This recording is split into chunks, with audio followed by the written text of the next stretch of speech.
Kathy microphone, right? I don't want to walk in here. I think just push it up in here, right?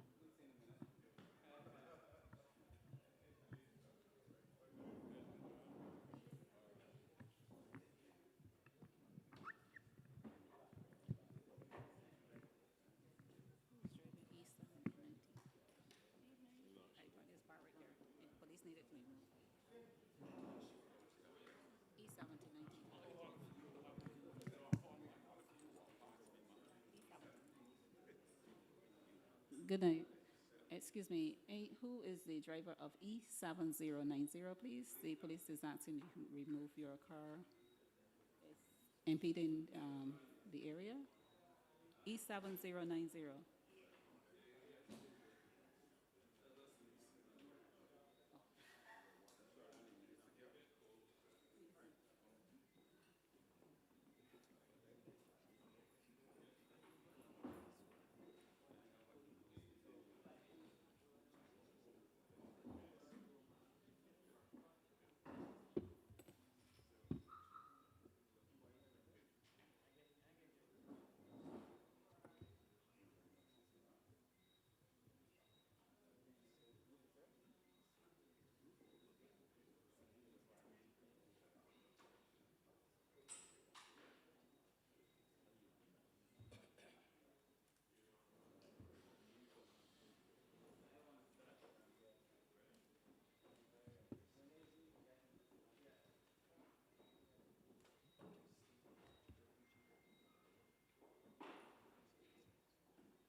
Good night, ladies and gentlemen.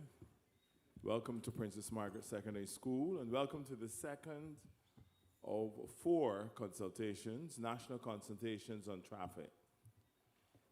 Allow me the opportunity to recognize the Minister of Transport and Works, Senior Coordinating Infrastructure, Kirk Humphrey. I also wish to recognize the Minister of State in the Ministry, Dr. Ramel Springer, Permanent Secretary, Jehu Wiltshire, Jason Boyne, Deputy Chief Technical Officer, Design Services, and also here at the head table sitting next to me is Trika McCarthy Brooms, Chief Licensing Officer of the Barbados Licensing Authority. I also want to take the opportunity to recognize the Member of Parliament for St. Philip North, Dr. Sonia Brown. To all of you, ladies and gentlemen, the welcome is no less warm. Tonight is about solutions. We, yes, will, of course, entertain your comments, questions, but it primarily is about solutions. And I want you to be mindful that as you address the head table, that we are doing so in a 3-minute span. So within that time, your comments, your solutions, maybe a question, within that time frame. For those of you, we of course welcome our online audience, and let me share with you information related to the email address as well as the WhatsApp number. And of course, you who are in the audience can take note of such. The email address is information.unit@publicworks.gov.bb, and the WhatsApp number is 266-3780. You are free to offer your comments, your solutions to either the WhatsApp number or the email address. And the same also applies to our audience members. So we thank you for joining us here tonight. I now invite Minister Humphrey to offer opening remarks.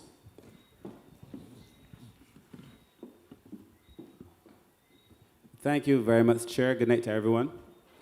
And thank you very much for coming out to this second session. I think it's an important conversation we're having. I want to thank my team who's here with me from the ministry and many who are also in the audience. I want to thank particularly persons who live in this area, the people who live in St. Philip, but also in surrounding areas for coming out.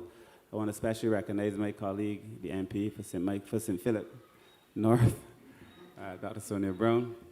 I expect before the night is through to see the MP for St. Philip South, and the MP for St. Philip West is currently on business and should be represented by somebody else. But I really want to thank all of you for coming out. As you know, this is our second session. We held one on Monday night, and I thought that was very useful. I think there were questions that, some of them, to be honest, were difficult, but I think that's why we came, to engage in honest reflection. I think it was necessary. And I welcome that level of passion, that level of interest in the work of the ministry. I also feel at this outset that I also should say that this is not a formality. And when my PS presents, you will see that we've already taken on board a lot of the comments that were shared. Hopefully we're in a position tonight as well to take forward a lot of the comments that will be shared as we go forward, as we try to carve out for the ministry a path forward. And essentially that is what this is about. I don't think there's any person who is of right mind that is satisfied now with the current conditions of A, the roads, B, the traffic, C, the time that, because of the roads and the traffic, the time that it takes us to get from one place to the other place. And I just generally feel that most of us who live in this country want to see us do better. It's about productivity, it's about our mental health, it's about our capacity to punch above our weight as a nation. And so I'm happy to have all of you here. I don't intend to be long, but I do hope that we can have a very informed discussion. And I do wish to reiterate that a lot of what you're going to see, to share with us tonight, will find its way into our overall plan, which at the end of the day is why we are here. So thank you very much for coming out. I will now hand over back to the Master of Ceremonies. The plan, I'm told, is to be completed by 9. I heard the MC, but I do hope that we can respect the microphone time so that we can hear from as many people as possible tonight, so that we can make the most of this, what I think is the most important occasion. I haven't told my staff yet, so they're hearing it for the first time, but I think we have to have a 5th consultation, to be truthful, because we need to go to the center of the country as well. We need to go to St. Thomas. I know the people in St. Thomas also have concerns, so perhaps a 5th at Lessavon, maybe, so that we can hear from the entire country. And once this is done, and we're able to inform our plan properly, we will come back again to the country. So trust me, these comments are important. They're shaping government policy, and I look forward to having a wholesome conversation. Thank you very much. Thank you, Minister. I also want to recognize Ruth Holder, Director of the Transport Authority, and also joining us since the start here at the head table is Richard Austin, the Deputy Chief Technical Officer, Operations. We will have 2 presentations, one from Jason Bowen and the other from Richard Austin, and then I would allow persons to offer their comments. On your arrival, you were given a slip of paper, and that has some numbers, so I will call the numbers, and you will come forward, make your presentation. All right, so we ready? Okay, sure. All right, PS?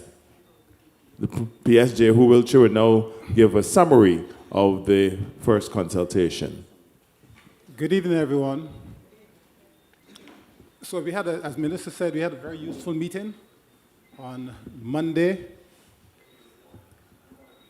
And my summary is really going to just highlight the major points from that meeting in terms of the suggestions and the recommendations that were put forward to the ministry for the reduction of the traffic congestion, particularly in the high traffic areas. So I have divided them to various categories. Number 1, junction improvements. A number of persons suggested that the timing of the traffic lights at several junctions in the high traffic areas need to be improved, especially to accommodate returning traffic. There was a suggestion that there's a need for the painting of yellow markings at roundabouts to prevent motorists entering the roundabouts and blocking traffic. Suggestion that the hard shoulder should be used as actually another lane for left-turning traffic, as well as the installation of traffic lights at roundabouts, as well as the construction of more roundabouts to accommodate right-turning traffic. Bearing in mind that there are a number of right turns into side roads, in some cases close to roundabouts.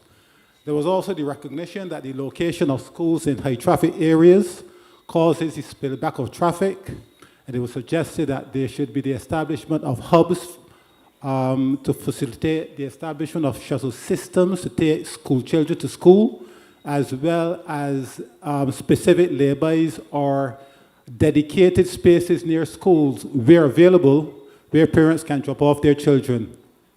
There was also a suggestion that there should be a full zonal policy for schools so that children who live close to schools will go to those schools with a view to reducing the traffic congestion in those areas. There was also suggestions that there should be designated lanes for pedestrians as well as bicycles, with a view to encouraging a more, as one person put it, healthy Barbados, as well as the establishment of bus lanes where there is available space. It was also suggested that there should be designated one-ways, especially in high-traffic areas, as well as the expansion of highways in some areas to four-lane highways, such as Waterford Road in St. Michael and Carmichael Road in St. George. Another suggestions, new modes of transport. There was suggestion for water taxis or ferry service from Oistins to Spikestown, and there was even one suggestion that there should be a grade-separated light rails system, particularly over the ABC highway. In terms of the reduction of vehicles on the roads, there were suggestions that the government should limit the importation of vehicles, and there was even one suggestion drawn from some countries in the Latin American region that license plates should have even and uneven numbers, which would, so that motorists would only be allowed to go on the roads particular days. In terms of the adjustment in the hours of work, there are recommendations that we should encourage staggered working hours, and we should go back to the work from home policy as was implemented during COVID, and that there should be decentralization of offices throughout the country, which would aid in the effort. Quickly, there were suggestions in terms of the establishment of park and ride sites at some designated locations. There was even one suggestion that you should allow registered, as the person put it, registered motorists to pick up commuters and charge bus fares.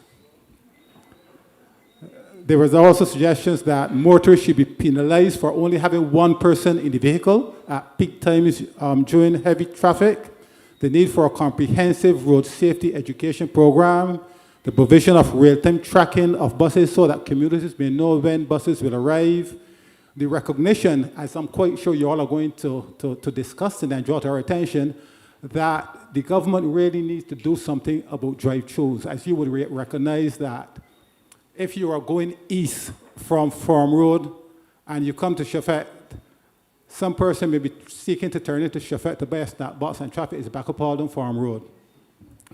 Then there's the instance of dragging, what we call dragging by PSV drivers, as well as the need for better road markings, especially at pedestrian crossings. Those are some of the suggestions that were made. There were quite a few others that were made. I'm quite sure that you all may be thinking along the same line in terms of some of these suggestions, which actually we have considered as part of our traffic management plan.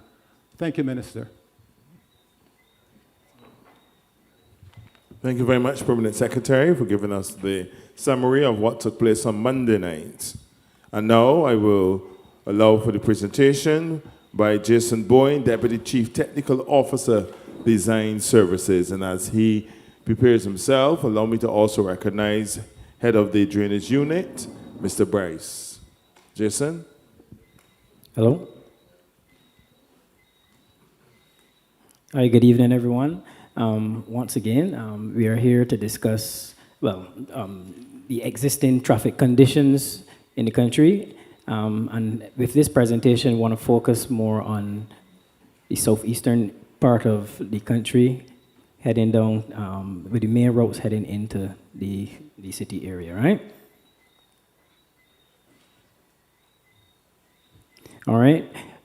This slide here, we're looking at the speeds, average speeds of traffic that we would have had in terms of what we recorded over time relative to traffic going in and out of Bridgetown. You can see in the morning peak hours, and then we also have the period in between those two peak hours, the relative speeds. You can see during the peak hours, the speeds are exceptionally low.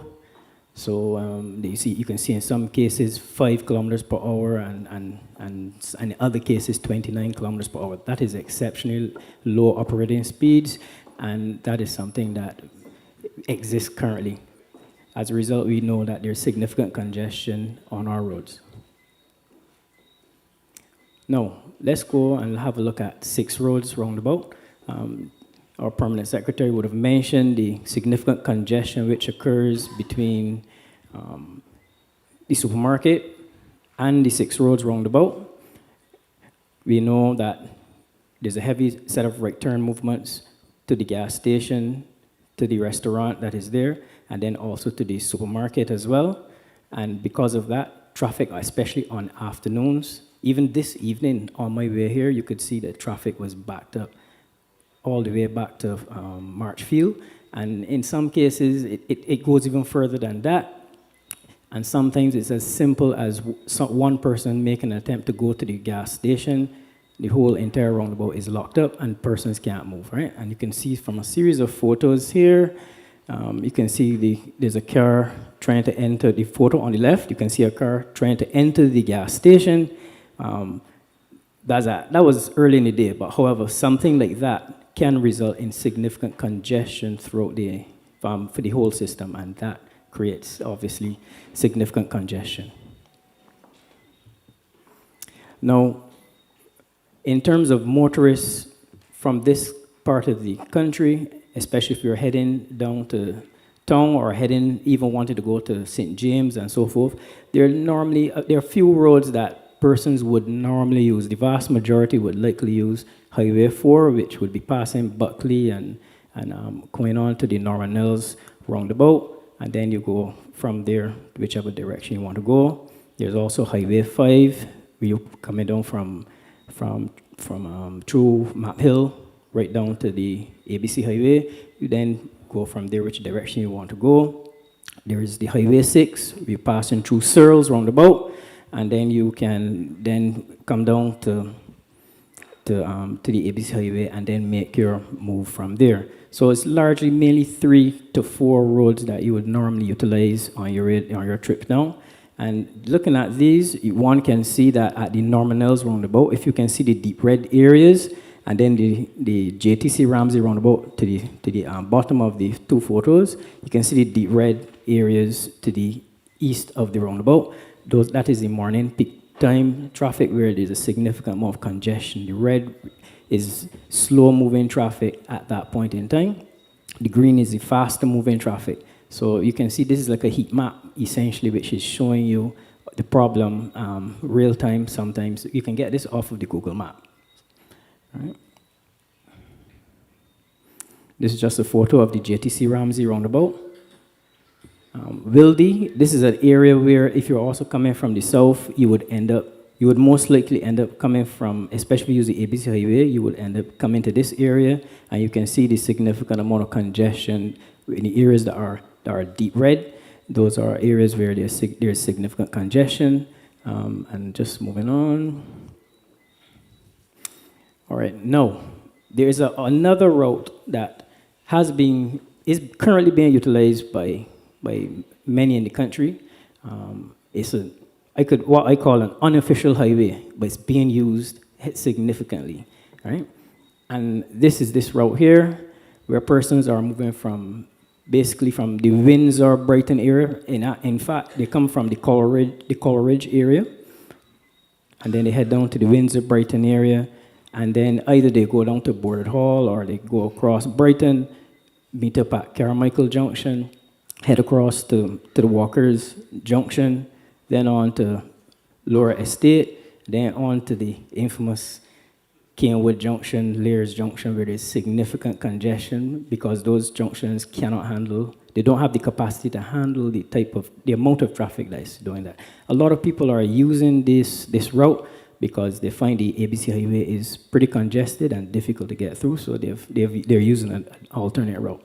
We are at this time looking at these series of junctions along that route for improvements to help improve the situation there, to improve the operating speeds on those roads. All right, this is here photos of the Glebe Walkers Junction. And you can see, it's unfortunate, it doesn't show any deep red on these photos, but there's definitely some congestion here on mornings. That's the photos of the junction itself. Here is the junction by Lower State. And you can see that this is also a challenging location where on evenings, especially in mornings, sorry, there's significant congestion on that section. Here is the Lears and Kenwood junctions, and these are junctions where significant congestion occurs. The one at the one at Kenwood, traffic especially on afternoons, tends to back up almost at times to the small little roundabout, the BRC roundabout. Significant congestion normally occurs there. We are actually reviewing plans at this moment to construct a roundabout in the area so as to help improve the movement at this location, all right?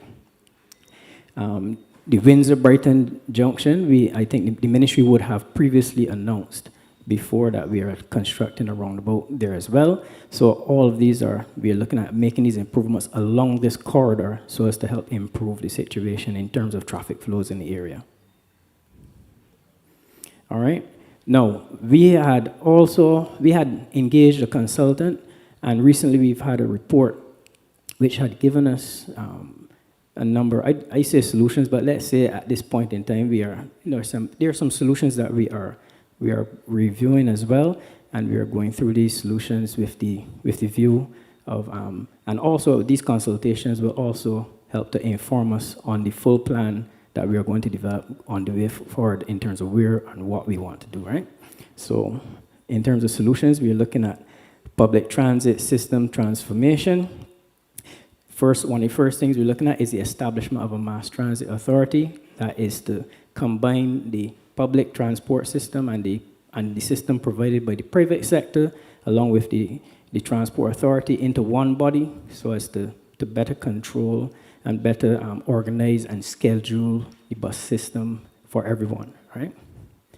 We're looking at, obviously, continue the ongoing fleet modernization that we've currently started with the electric buses, because that is the way forward in terms of helping to reduce our carbon emissions, and that is where we're going.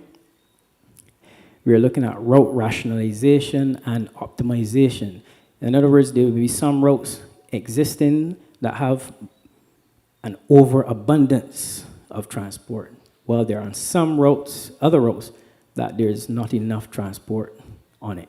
We are going to be reviewing all of that to better ensure that everybody can get a more fair deal when it comes to public transport. And as a matter of fact, one of our guiding principles that, especially when we were with the consultant, is to provide improved choice. At present, a lot of people in our conversations, they don't see public transport as a viable solution. Once we get a car, nobody's looking back at a bus in this country. So at this point, we're now looking at providing options or better options for persons to utilize, apart from utilizing a motor car, right? We're not saying you don't want you to use it, but what we are saying is that we want to provide you with better options so that you can make more informed decisions and in your day-to-day lives. All right, we're looking at integrated mobility payment. This is the cashless system that we have been speaking about all the time. We also want to have an app to use that you can at least see where the buses are real time, so you can plan your journey going forward. Right. We are also, as part of the plans that we're looking at, transport hubs and park and ride. we have already started. We've identified a number of sites in terms of where we would like to place park and ride system. And we also want to incorporate what we call a hub system, where persons would, let's say for instance, if there's a site in 6 Roads, there will be a transport system which will connect all of St. Philip to that hub. And then from that hub, then you would then take an express service straight to Bridgetown. And that's the type of plans that we're looking at on that regard. Now, in terms of the road network and traffic management, we're looking at, well, we are about to roll out our new traffic signals. These traffic signals are adaptive. They have AI technology, which allows for the system to actually recalibrate its signal times. It measures the traffic flows and uses that information to recalibrate the signal times and be more responsive to the needs of at that point in time. So it's no longer, you won't have to wait until we put out counters out there or set up people to count the traffic and then do an analysis, and then that takes days. This is doing it real time, so that there's no delays. Better response, a faster response. As part of that, the system will allow us to provide something known as bus priority. Now, this is something that we're looking at as a key feature going forward. Bus priority will allow for when buses, as they reach a certain point relative to the signalized junction, they will get a green time, a longer green time. It will extend the green time until the buses can clear the junction. i.e., so it's to try to make the situation a little easier for those who take the bus, that they can actually get through their journeys faster. So it will pull through all the other traffic that's ahead of the bus, but at least we'll also be technically favoring the bus as well to get through the system faster, right? We're looking at smart parking management systems. Bridgetown, at this point in time, is a free-for-all, and as far as, and it's not a good situation. Persons are all over, they're double parked, persons park for long periods of time, but at this point in time, we're looking at improving the parking in Bridgetown by better regulation, smart parking meters, and we're going to develop those systems soon. There's also the plan to establish a traffic management center. This is something that we will have to engage with the police, because it's something, it's done overseas, and it's usually us ministry officials along with the police in one center to if there are any incidents that occur, that we can respond to them quickly. We will have eyes and ears on everything relative to traffic, and we can make decisions faster, right? And then the final set of solutions would be active and shared mobility infrastructure programs. So we're looking at bicycle lanes, bus lanes, improved sidewalks. I must say, I used to live in St. Philip one time, and I've noticed that there was a heavy movement from the Sterling Children's Home to the junction by Beulah. There's no sidewalks provided there, and that is these things like this we'll be looking towards to improving and ensuring that everyone has a safe. And as I said, remember I said we want to improve choice for everybody, improve the situation for everybody. It's not about cars. The roads they also have pedestrians. They have everyone that we have to look at. The disabled, everyone. So we want to make an environment that is more inclusive for everyone. All right, and those are the main things that we are looking at. Yeah, and that's it really for my presentation. Thank you very much. I'm sure that you've been taking note of the presentations, and now we're going to move to another presentation, and this will be by Richard Austin, Deputy Chief Technical Officer, Operations. Thank you. And thank you, Jason.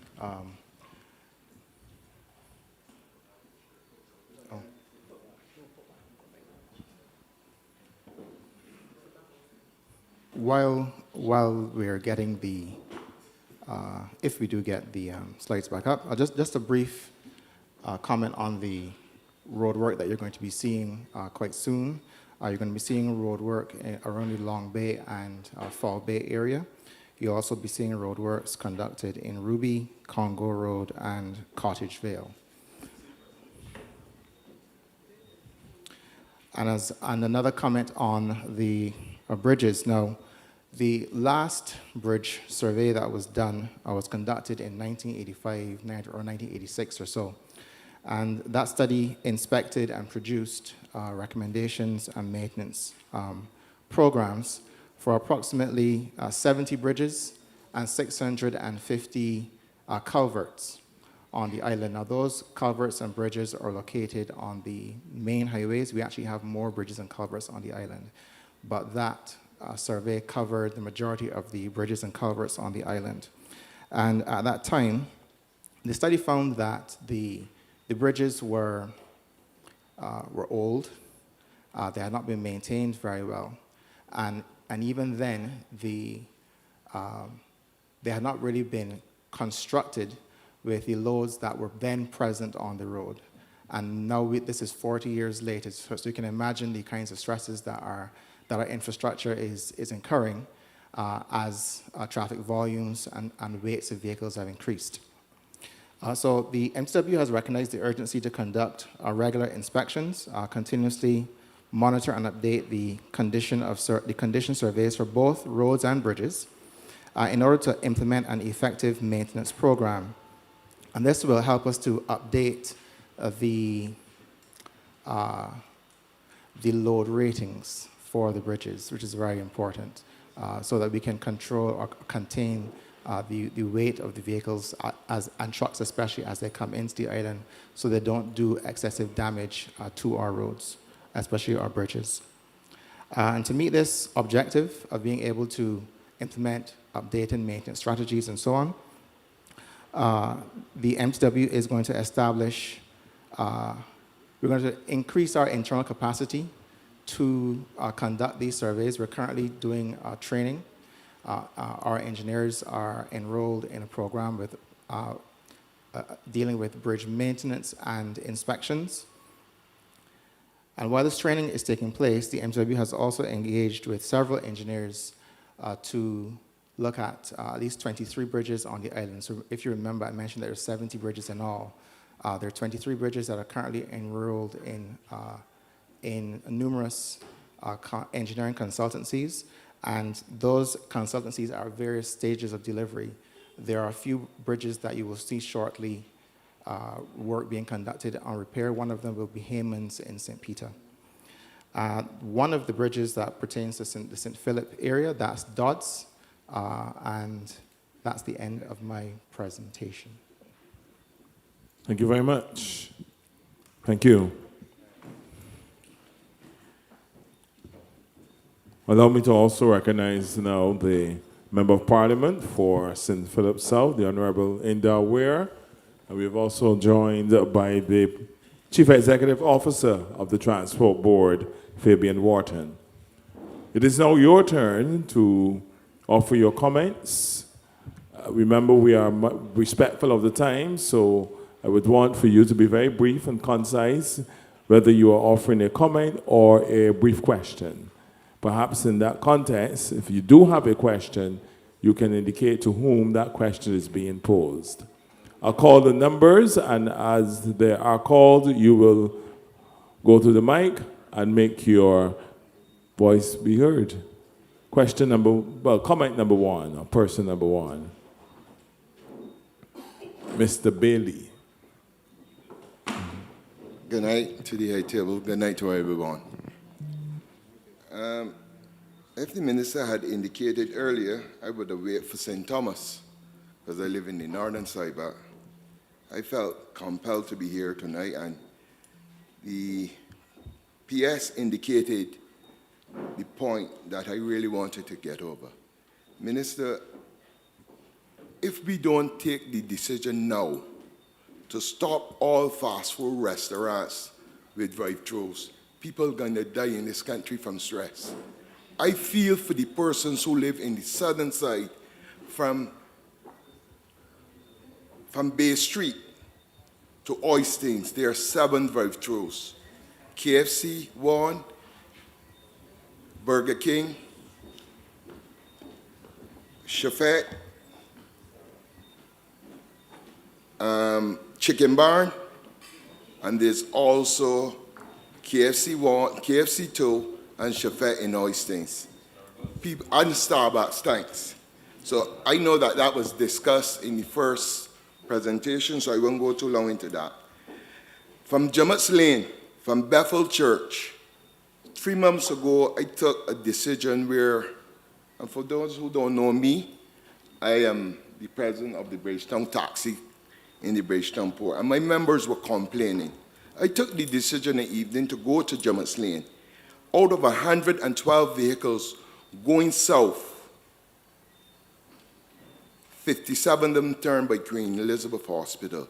So you have the ample opportunity to widen the road at Jummett's Lane to allow those vehicles to turn left to go across by Queen Elizabeth. The ground is there. I know there's development coming, but it would ease the situation of persons going south into Barbados. Back in 2011, the then Minister of Commerce, who was the person in charge of Massey Supermarket in Old Town, it was total madness. There's 1 entrance and 1 exit into Massey. At this present moment, to get into Old Town, any time from 11 o'clock to 6 o'clock in the evening, it takes you 55 minutes. And you're doing Sandy Lane course, not the coast road, 57 minutes. How can we build a supermarket in Barbados in 2011 with 1 exit and 1 entrance? It's utter madness. And I'm going to be short. This particular one is for the schools in Barbados. I heard you all spoke about drop-off for schools. My suggestion for the schools, and anybody can realize it, once schools are on holiday in Barbados, traffic flows easily. On Friday is the most busiest day for all people in Barbados. All schools should be hauled at 1 o'clock, giving commuters a chance to travel through Bridgetown easily. And I know you said 3 minutes, but I came with a lot of questions, but I'm going to be decent. And to the Chief Lighting Officer, there's operations out of the port from the embryonic stage with containers. I would like to know who checked these containers coming out the port. We're going to wait till probably one of the containers fall off again, and it's going to kill a large amount of people. I am fearful driving next to a container in Barbados. I would like licensed authority to do an inspection of these container rigs coming out of the Bridgetown port and from other sites, because so far for this year, we had 2 container rigs with containers on them. One was in Black Rock, and I guess everyone can remember 2 years ago, the one that fell off going up the University Hill. It halted traffic in Barbados for about nearly 5 hours, and I know for a fact, no one is doing any checks on these container rigs which is traversing the roads in Barbados. Thank you, sir. Thank you very much. Thank you very much. All right. Just want to say that in terms of the solution that you mentioned at Jummett's Lane, that's a reasonable solution. But just letting you guys know, we're going to be looking at reviewing all of the traffic junctions in the Bridgetown, well, St. Michael area, to be honest. As I said, we're looking to roll out the adaptive traffic signals, but we're also going to be relooking the capacity of the junctions themselves. And in fact, we may also be reviewing how we utilize these junctions as well, these roads. We have not ruled out any one-way solutions or anything like that. We may be utilizing some and doing some changes in the near future to increase the to help increase the operating speeds on our roads. All right. Good night. Mr. Bailey, thank you so very much for your question. Okay, thanks. That is a major concern to us, and we're not taking it lightly. One of the things that the licensing authority is planning on doing, I am Trika McCarthy Brooms, the Chief Licensing Officer. One of the things that the licensing authority has on its plans, actually for this financial year, is setting up an office at the Port Authority and engaging the services of officers who will actually inspect the vehicles going to and from the port. We will also be working with the police at the Port Authority to ensure the safety of these containers, these container trucks. It is a gross concern. I get a little passionate about it because safety is paramount. And we cannot jeopardize safety for anything. So just letting you know that we are putting things in place to address this matter. Thank you. Thank you very much. Number 2. Hello, good night. We heard quite a lot of suggestions, and we only hope that we will put in the most effective ones, because I don't think we can do all, and it would be good if the public gets an idea as to the ones we're actually putting into place and so on. Now, as I see it, there's 2 major issues. There's traffic flow, and even though I heard you talking about speeds and so on, I believe that if the traffic flows, even if it flows not at a fast rate, you will still get somewhere, rather than traveling fast and then you have to bottleneck somewhere. So traffic flows is one. And there are a number of suggestions for traffic flows, and we really got to look at that very seriously. There are all kinds of issues that slow down traffic, even down to potholes. Because if a person is driving and a pothole is on their side of the road, most people are not going to drive the expensive cars over the pothole if oncoming traffic is coming. So naturally they wait, and that delays traffic. Every time there's a stop in traffic, you all well know, it creates a wave that continues to delay traffic, and so very often you come to a stop and you wonder what's happened. There's an accident and so on, and when you get down the road, you realize there's nothing there. So we got to focus really on traffic flow and eliminating everything that reduces. And we had a number of suggestions from the speaker before me, and you came up with quite a lot there. So that is one, traffic flow. The other thing is, the amount of traffic on our roads at peak time. And I just want to reiterate, because you all provided a lot of solutions. I don't think many of us have any additional solutions but to reinforce some of the things. So basically speaking, the one that I think that really would make a very significant impact, and it was mentioned, is the hub. I think that most of you would agree that one of the biggest problems that we have is school drop-offs, in the various corridors and so on. And I'm saying that we need to address that, and one of the ways I find to most effectively address that is to really establish dedicated hubs for school children, And these things must be properly prepared, they must be properly, organized for safety and so on.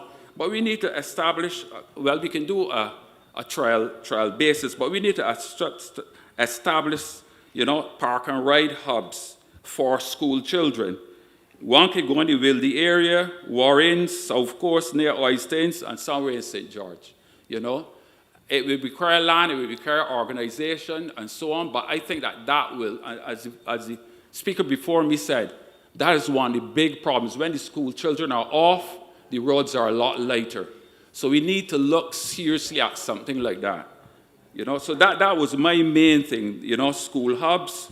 You secure them properly, they can even generate employment, Minister, for people and so on. And I strongly believe in that. I believe that if you are able to establish that a bus going into these heavily dense areas takes about at least 20, 30 cars off the road. You know, one bus can take about 20, 30 cars off the road, so you can multiply that and see. So the bottom line is this. We need to focus on improving traffic flow. There's too many people parking on the road, potholes, many buses playing the fool. But we need discipline, and this country seems to lack in that area, and enforcement, because these things will need serious discipline, commitment, and enforcement. So as I say, improving traffic flow, and you have quite a lot of suggestions, and we need to reduce the number of vehicles at peak time by park and ride hubs for school children. These solutions can be delivered faster, more affordable, but they require, as I say, consistent commitment and enforcement. Flyers is a whole different kettle of fish, and worst of all, tunnels is even worse. But I hope we don't ever go down those lines. Thank you. Thank you very much. Any comments from the head table? Yeah, just want to say the solution, just focusing on the solution that you would have mentioned relative to having a hub where parents can drop off their children and then a shuttle then takes the children to the school. We have been looking at that as a plan. We are looking to roll that out for the St. Lawrence Composite School, where we were going to use Oistins as a hub. And then we could then look to see if we can transport the children back and forth to the St. Lawrence Composite. Currently, what happens there is that a lot of parents drop off their children on the highway itself, and that activity tends to slow down the traffic in the area, and it builds right through the Top Rock roundabout, and sometimes reaches as far back as Maxwell and Oistins in terms of with the delay as well. So that is something we are looking at, and we are looking to actively employ. Good night, everybody. With regard to what was mentioned about potholes and the slow travel times, over the next few weeks to months, you're going to be seeing increased activity on our roads with regard to patching, improved patching. Many of you may have seen that the government has invested in some new machines. They're going to be deployed over the next few weeks or so, and you're going to see an increased impact on our roads and improvement on the quality of our roads. We're going to combine our patching efforts with paving efforts as much as we can to improve clusters of areas so that we can improve the travel speeds. It's really important, not just for peace of mind, but also for the state of the asphalt and for the economy, of course, that we improve our travel times. Asphalt roads don't like slow moving traffic. It's a bit counterintuitive, but the slower the traffic, we actually increase the damage on our roads. So if we can increase the speeds, we help ourselves in the whole maintenance effort when it comes to maintaining our road surfaces. Thank you. Can I retort? Can I just say a comment, please? Because I'm thinking, okay, you're saying that the roads don't like slow traffic, but the bottom line is that traffic congestion is a big problem, and unless you take vehicles off the road, I don't see how you'd avoid that. Well, it's multi-pronged approach. So with regard to at least the bit that I was referring to, and as you admitted earlier, if we improve the quality of the road surface, no one has to drive around the pothole, we can drive straight. At least that will contribute to the overall increase of movement on the roads and relieve at least a bit of the congestion. My colleagues will comment on the other things and have commented on the other things that can be addressed, and I believe over time you will see those things happening as well. Oh yes, the JCB patching pros that we purchased have the ability to put down at least 6 times more, at least to prepare rather, 6 times more area than we were previously able to. So you will see an impact as the operators become more familiar with the equipment, as they work themselves and get more seat time. You will see our productivity improve in that regard. Thank you. Thank you. I omitted to tell you that prior to you should introduce yourself as you make your comment. All right, number 3. Hi, good night to everyone. My name is Ray Moore. I am the president of the Barbados Association of Professional Engineers. I want to thank the panelists for their presentations and to say that the BAP stands ready to work with the ministry on these issues of traffic management and easing traffic congestion. Now, we know, and we've been talking about the number of registered vehicles and so forth that are on the road, and perhaps there may not be a way of reducing that very quickly. I think in a previous presentation, you had said that there was 181,000 registered vehicles, and perhaps that number is going to increase. Now, the topic of flyovers, that is the hot topic of public discourse at the moment. And it is noted that, flyovers will not be the only solution in your integrated traffic management plan. Having lived and worked in Trinidad, and I would have actually studied with Mr. Boyne at university, Trinidad does have these flyovers, and they still have these traffic congestion issues. So, of course, flyovers have to be a part of the solution. So, my question tonight is, has the ministry considered the use of traffic modeling software? There's some advanced modeling software that they use in other parts of the world to model when you're introducing the different solutions to traffic management congestion. Is the ministry using or utilizing the software as is it going to do its integrated traffic management plan? Thank you. Yes, Remo, we do use truck modeling software to check all plans, check the existing performance of junctions and road networks and stuff like that. We are also we also have even more advanced systems. We have simulation software. I don't want to mention the name of the companies, but we have from Germany, we have from the United States. We have a varied set of packages in terms of software from different areas, so you can compare to see what gives the best solution. And when we do our modeling, we just don't look at the existing year. We try to look 20 years into the future to see what would the conditions be like, and would that solution be able to last you 20 years. So most times any solution that we are going forward with, we are looking 20 years into the future, minimum. Mr. Moore, I just want to reemphasize the point that you raised, that one would tend to think, based on some comments that have been made, particularly at the meeting on Monday, that the flyovers are the panacea for all the traffic ills in this country. That is not the case at all. It is one of the many measures that the ministry will be implementing to reduce the traffic congestion in the short to the medium term. So I just want to emphasize that point. Thanks. Thank you very much. Number 4. Hi, good night, everyone. My name is David, and thank you for giving me the opportunity to speak at this presentation. Now, I have a couple of key points. I'm going to speak mainly on highway management. So one of the easiest ways to reduce congestion is to redesign the current road layout. Could you speak? Yeah. You heard me before? Okay. Well, we were hearing you, but it was not that clear. And also Okay. be mindful of your time. Okay. Thank you. All right. So the easiest way to reduce traffic congestion is to redesign the current road layouts, especially along highways. One key change will be relocating roundabouts, or basically U-turns, at least 800 meters away from major highway intersection on both sides while approaching the highway.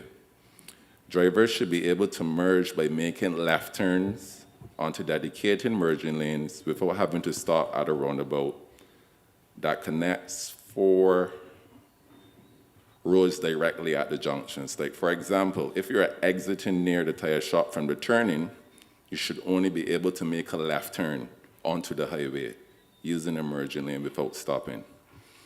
The roundabout will not be positioned directly at the four-road intersection. Instead, drivers will continue approximately 800 meters down, then use a designated U-turn, again, without stopping traffic flow. If you need to take the exit towards Commermere, you will then merge into the far left lane and turn without stopping again. If you intend to continue straight, you will remain in the middle lane. So this lane-based system would allow continuous movement and reduce unnecessary stopping. Overall, this design would keep traffic flowing constantly and significantly reduce congestion. In regards to traffic lights, in the US, when you get to a red light, you're allowed to turn on red. I think what we should introduce is to allow turns on left when you get to a red light.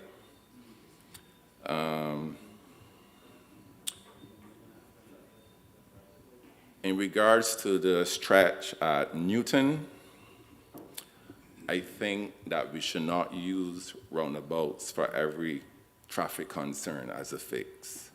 We have to think futuristically. We have to think 5 years ahead.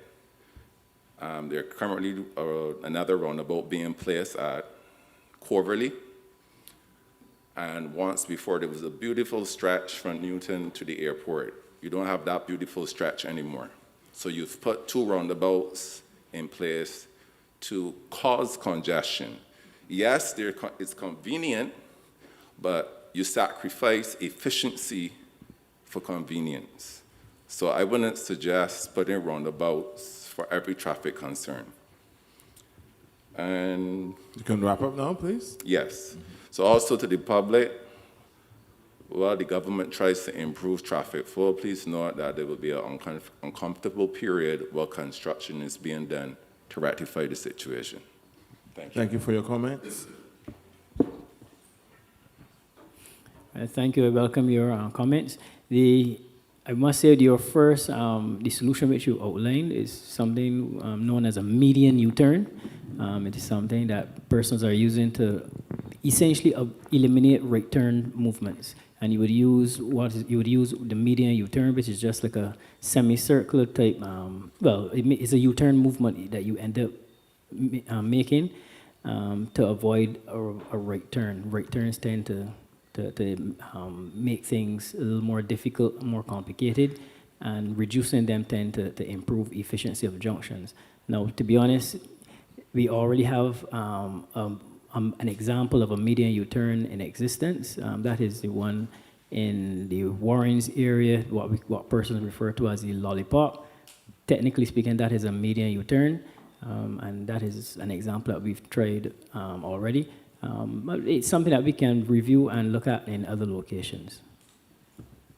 I just want to be fair to you two, because I know you wanted to present this so that persons could get a visual of what you were actually saying. And I've committed to meeting with you next week so that you can show me the presentation. All right. Thank you very much. May I remind you of the email address should you have your comments, or you want to even offer a presentation. That will be information.unit@publicworkers.gov.bb, and the WhatsApp number is 266-3780. Number 5.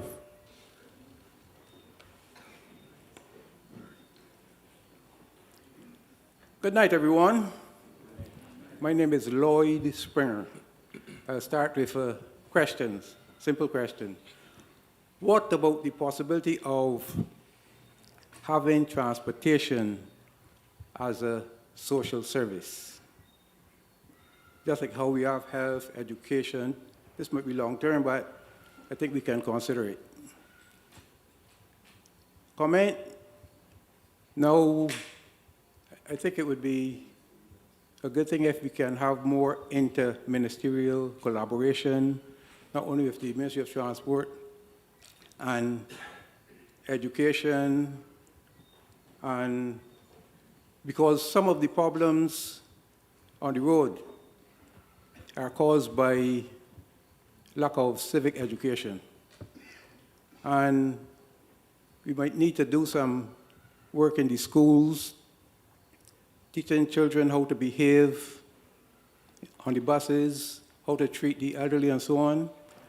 And secondly, in terms of attitudes and behavior, if persons in authority can treat the elderly with more respect, and if the commuters can exercise, commuters on the public transportation, better behavior on the buses. Because there are sometimes when children can make things easier for the transportation on the whole, where the bus drivers don't have to go into the police station and so on. If children can be better behaved, if children can stand up and give the elderly a seat, if persons can give pregnant persons their seat, etc. So it's not only the technical aspect, but I think we need to consider the social aspect as well. Thank you. Thank you. Sorry, don't say it yet, Mrs. Springer. Mrs. Springer is one of the most respected and respectable social workers in the country, having been a senior manager at the National Assistance Board for a long time, and a social worker of great distinction. But I need you to help me understand exactly what you meant when you say make it a social service, Social service. like health. Okay, way back in 1961, 62, we had education, secondary education being free for almost everyone. So if we can have the public transportation where almost everyone can, of showing a Barbados passport, ID, can travel freely on the bus. I know you asked me where the money will come from and so on, but if you have the commitment, then I know the Minister of Finance, etc., will find the money and so on. But but make it free for Barbadians to travel here, there, about their business and so on, and find the resources and so on from wherever it's necessary. That's what I meant by make it a social service. So where we can go to the QH and polyclinics and get medication and get treated and so on, where we won't have to be looking for $3.50, etc. It might raise very soon to $5, that I don't know. But where the non-nationals would have to pay, but not nationals. Thank you. Okay. I get you better. You mean a free social service, because many would say yeah. transportation is a social service. Yeah, free for Barbadians. And the point is taken. Thank you. Thank you very much. Number 6.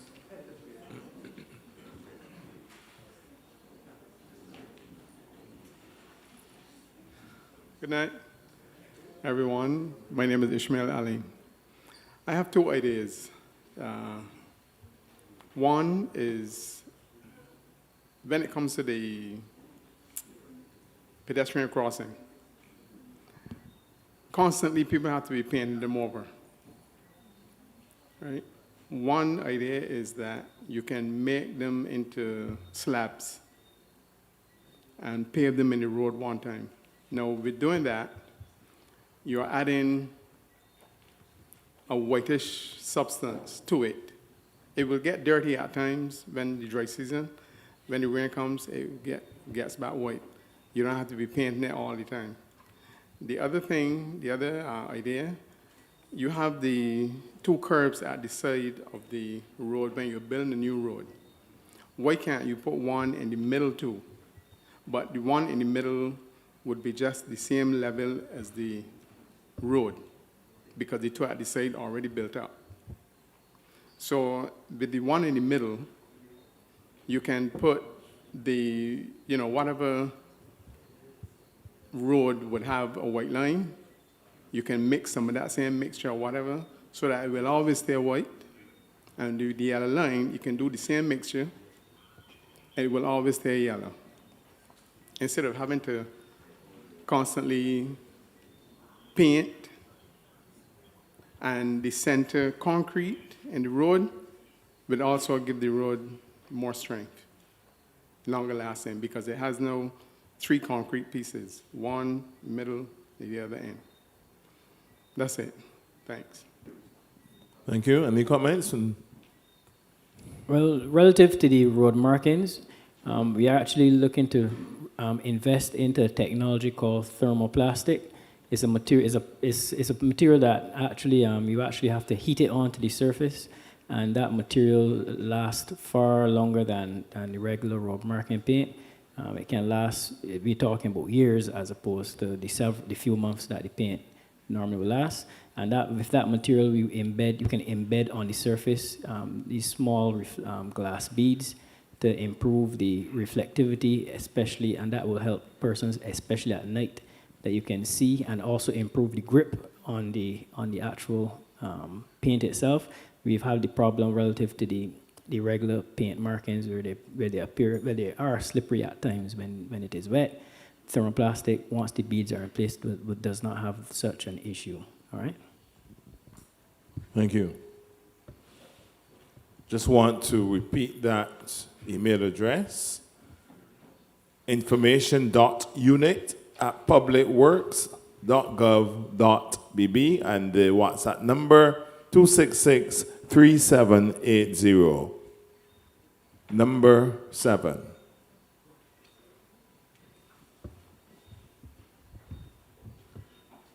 Hi, good night to you, Minister, and the panel. I don't want to be redundant or seem to be redundant, but I will. There are some areas that were mentioned already that I really had in my proposals. Hard shoulder usage. That's a pain. That is a pain. I say it's a pain because it hurts to know that I am a law-abiding citizen. I sit down in the traffic and I watch the cars passing me on the hard shoulder. Many occur. And I may spend an hour waiting while the other cars are doing illegal acts and continuing. But you want to know something? I am supportive of them because I've traveled overseas and I know what it's like. Change the hard shoulders, move them, make them a 4th lane, or a 3rd lane, as the case may be. In relation to the egresses to the roundabouts, again, I'm being redundant. I'm supportive of the yellow boxes at these roundabouts because we find the agents in particular don't like to give way. And as a result, you find that they are going to enter the roundabout, block the exit, although they cannot get beyond. That causes a delay. Moving on quickly, we are talking about 6 rows. Someone mentioned it. We're talking about hoistings. Someone mentioned it. It's an easy fix. It's an easy fix. 6 rows, close off the exit points, the entrance points, and turn them into exit points, both for the chauffeur and the gas station. And traffic can be diverted to come in from the opposite direction, which is the Nichols Bakery side, and both lanes can be used left and right, and they'll be avoiding any congestion on the main arteries. We go further. Hoistings. Close off the drive-through at Shafak, close off the drive-through at KFC. The car park at the back of KFC, which is the Oisin Civic Center car park, burst the center through the wall, through the fencing, and make a roadway. It's government property. That's an easy fix. Shafet, you may have to acquire some land there by Ashby Land and let traffic come through at the back of the Castro Gold building and let them enter Shafet from that direction. And that would ease the congestion on the Oistins Road, which we know over the years was only a weekend problem. Now it's an every evening problem. Last but not least,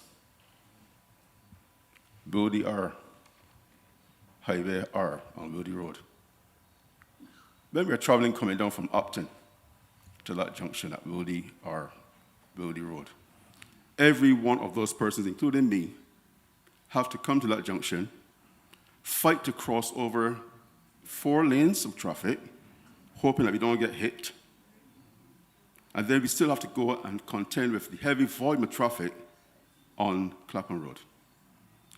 And all we need to do is put a little roundabout. It's going to cost a few dollars, yes, maybe, and allow us to turn right and go up what we call the BT Hill towards the Samuel Jackman Prescott. And that would avoid some of the congestion on the Clapham Road, because I don't want to go Clapham Road. That's not where I want to go. That's not my intended direction. I want to go towards the CBC side.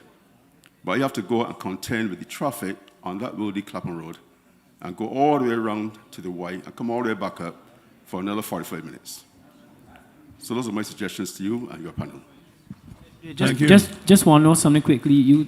The roundabout is to go where exactly? By the one by BT or by the Sol gas station? At the bottom, at the direct bottom of the BT Hill, right by the University of the American University. Right. Right by the way you Right turn there. left. I don't want to turn left. I want to turn right. I got you. I just want to be good. Thank you. Thank you. Thank you. Thank you very much. All right.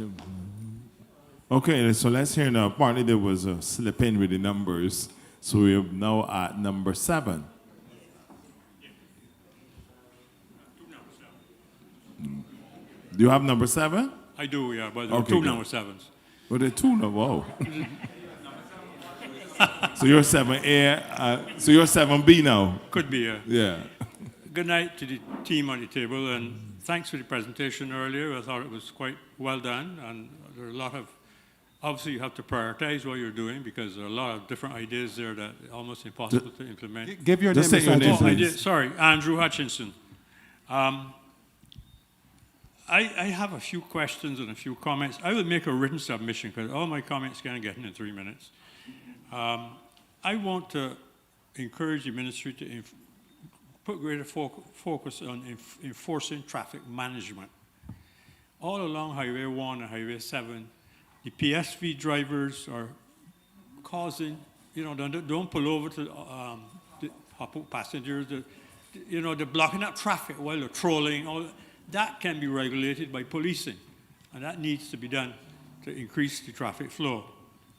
Now, Mr. Boyne said, and I agree with him, there are about 180,000 vehicles in the island, but an early report also said there were 50,000 who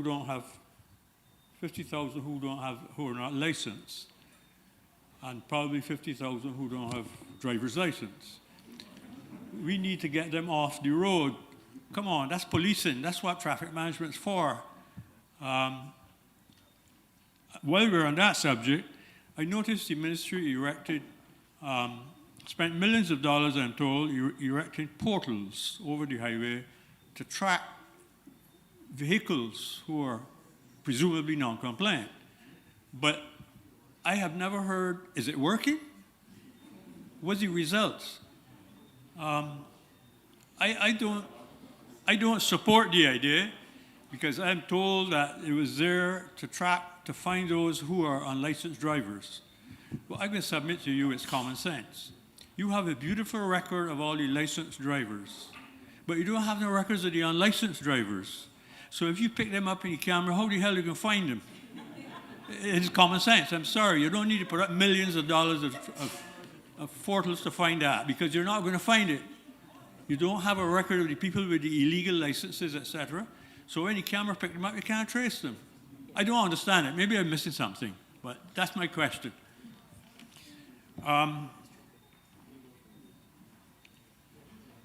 Yeah. Now, in terms of the transportation network, it's been discussed in some quarters, and I think somebody did a study on it. We need to have hub and spoke systems. Why couldn't we have a hub in Oistins, a hub in Bridgetown, a hub in Holetown, or one in Spikestown? And let that be, the routes between the hubs be traversed by the buses that carry the large numbers of people. And then give contracts to the spokes, to the PSV drive vans. So there'll be PSV licenses to feed into Oistins, to feed into, right? So you know they can get your PSV there, and then get in the, once you get in the hub, you get the bus that's going straight through to take you going to Bridgetown, Spikestown, or Poletown. I think consideration should be given to that. It will, of course, mean you've got to rework all the contracts you've issued, licenses you've issued for gazillions amount of PSV drivers that are going up highway. Highway 7. I'm not sure how you get that done, but so that's the hub and spoke system. Now, I want to touch briefly on the flyovers. We should not forget the primary reason for the flyovers. The ABC was seen as a primary route, primary highway. And the study that was done at the time that I saw made it quite clear. I think now 60% of the people on the highway want to go straight through. But every time they hit it roundabout, there's an obstruction from people coming in from the side roads. So the free flow going north is interrupted by people entering from the side roads in the roundabout, because you have the right of way. People on the right got the right of way, so they got to stop, right? So the flyovers was conceived simply to give free access to those going straight through, so they're not impeded by the people coming in from the side roads. That's all.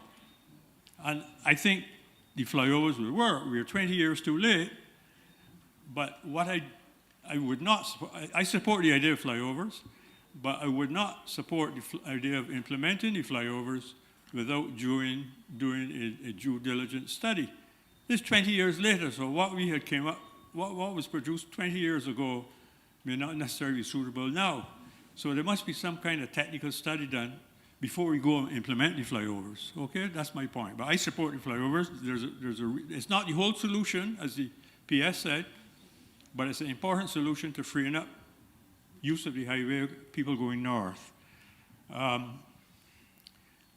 We have to do something to, I mean, the 180,000 cars in the island is increasing at about 3,500 a year. Now, Kadir, we have already reached gridlock. So at 3,500 cars a year, vehicles a year coming in, we are soon going to be in absolute gridlock. So we have to do something about controlling the number of vehicles coming in the island. Our current density, there's a density, is approximately 430 vehicles per 1,000 people. Now Bahamas is 650, Antigua is 598, Trinidad is 582, and we are fourth at 430. This is, you know, so the density is getting up there, and the key to reducing the use of cars, I think, is improving the public transport system. I know we've all developed the culture of driving cars, but I want to believe that with a more efficient public transport system, you know, more people will use it rather than the car. Thank you. Thank you very much. Just want to say, relative to the enforcement, the two officers that are sitting nice right in front of me, we are in constant, constant conversations relative to areas that we are looking to tackle. And currently, we had discussions relative to, let's say, for example, the Roebuck Street area, and we are currently remarking that area with the view to improving that area relative to policing. So there are other areas that we are going to move on with further discussions and to help improve traffic management throughout. In terms of the hub and spoke system, that is a good idea, and that is something that we are definitely taking on board, and we are actively trying to develop on that now. Thank you very much. We'll hear now from Ruth Holder, the Director of the Transport Authority. So good evening to everyone. Okay, as mentioned, I'm Ruth Holder, Director of Transport Authority, and Mr. Hutchison spoke about the problem with the PSVs in terms of dragging, et cetera, et cetera, et cetera, and all. You didn't mention all the other behavioral patterns that we all are aware of, but it's not something that Transport Authority takes lightly. Last year, for example, we met with all of the owners of PSV vehicles. We met them in different groups. Prior to that, we met with the Police Association and with the senior members of the police to discuss what the issues were. We also met with the Public Service Vehicle Associations at the same time to discuss what the issues were. Coming from that meeting, we met with them individually based on the routes in which they were working on. So we did Spikestown Group, we did Whole Town, we did Jackson, we did Silver Hill, we did Silver Sands, we did Ferry Valley. So we met with each of the owners in different routes to identify what the issues were that were specific to those particular areas. Coming from that, we still saw some behaviors that are not still acceptable to us. What we have been doing since December is that once we get video footage or WhatsApp messages or pictorial footage, and we depend on the public quite a bit to assist us because we have a staff complement of 37 persons. We have 939 PSVs on the road. All are not active in any one particular day, but you can understand the issues that we would have out there. Coming from those videos that we were seeing from the public, we started suspending driver's licenses. We started suspending permits. So we started doing that since December. The last time we did the exercise was last week. We rely on the public. Send us the information. You don't have to say who you are, but send us the information. Once we have that information, we can take the appropriate action. In relation to the behaviors that we are seeing, the behaviors, how do we control that? How do we enforce that? As I mentioned, we are a small unit. Bringing us to the mass transit will more than assist us in terms of where we are, in terms of how we can actually implement those enforcement levels. What we're looking at in terms of the mass transit is to get more compliance officers. So we can only work with the police so much because the police manpower is also limited. If we increase what we have on the road, so in other words, we know those problem areas, we know the Warrens areas, we know the back of Kentucky, we know at the corner by the hospital, so we know the problem areas, we know the Dragon on Highway 1, we know, in other words, the problem areas are not unknown to us, and it's not that we're sitting back and not doing anything, but mass transit would allow us to get the staffing capacity that we can actually put people on the road that would assist us in terms of controlling some of the behaviors that we are seeing. But again, public, we're asking you in whatever format you can find. Almost everybody nowadays is having a dash cam. Dash cam videos are helping us quite a bit. Dash cam videos as well as the police videos, police cameras that are out there. Those are helping us. I think that should cover it from our perspective. Thanks. Thank you very much. And so we continue now. Sorry? Good? All right. Number 9.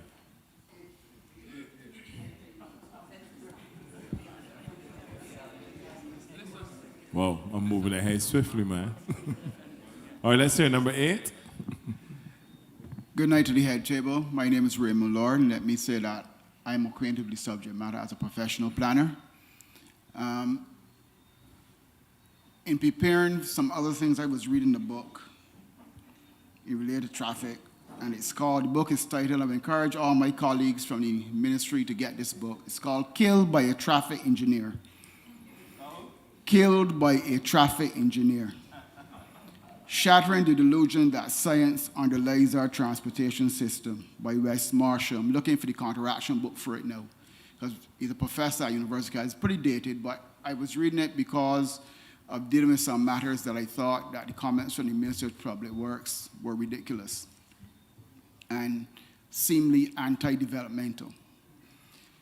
The problem is that there's no place in the world that you solve a traffic problem by building a road. Absolutely no example exists. If Brother Jason, and my colleagues can show me one, I'm happy to go and research it. None. The classic example of planning school is the Bosphorus region of Turkey, that it started with 1 bridge, it was blocked, 2 bridges, it was blocked, 3 bridges, it was blocked. Beijing is up to like 6 or 7 ring roads, and all of them are blocked. The ABC highway started with 2 lanes, 1 way, we added 2 more, they're blocked.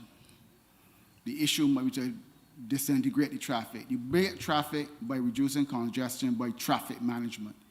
And you have to do that by reducing the number of cars on the road. But that has a social cultural problem, because if you're a young man for the car, you can't get a girlfriend.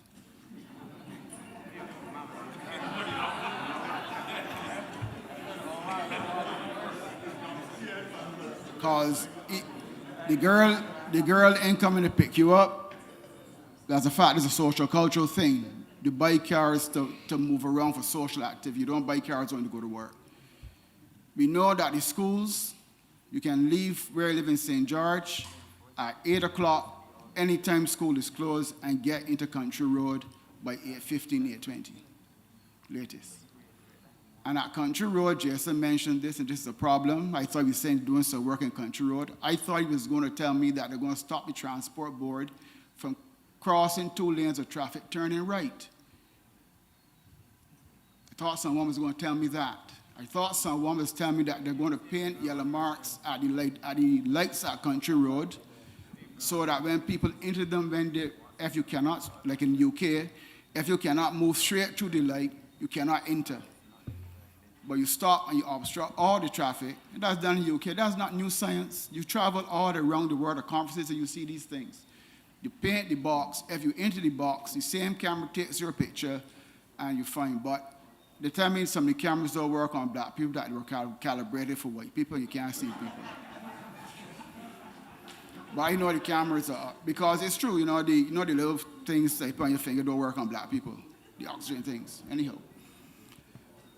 Here in 6 Rows, I don't want us to be at the event and pick on Mr. Haluk's project or anybody else's project, but I remember working in planning. I think there's a case about that junction out there that's never been prosecuted, but I'm not sure. Someone can check it. Because I always thought that the access should be from the other side. The gas station is a remnant of a time long gone, because the gas station has absolutely no stacking room, but has to exist because it has a historical point of being existing. I would suggest to the government, I'm going to close here, that you actually partner with that person to move that gas station. And because if we get into the habit of quarreling about that, we think that the issue is the drive-thrus, the person going to the drive-thru is not unhappy. Certainly not with Chevette's product. You can't get up 6 Rows in Bing Ding season.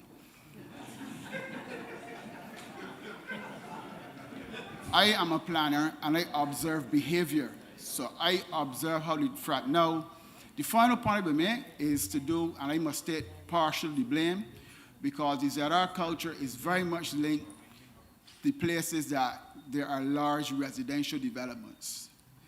And when we do residential developments, we must work close at hand with the transport board and the other to plan better bus routes. We've realized that they become excellent entrepreneurial activities by the ZRs.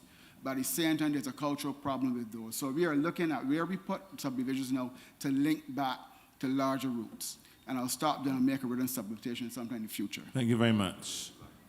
And so go on, Jason. Yeah, thank you very much for that, Raymond. Thank you very much. And I must say we are actively looking at the...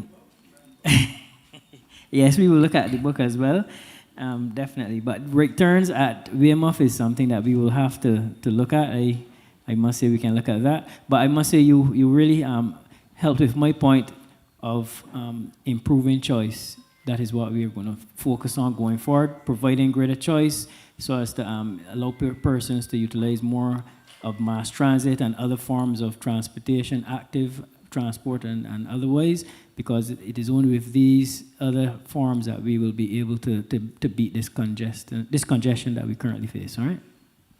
Thank you. Number 10.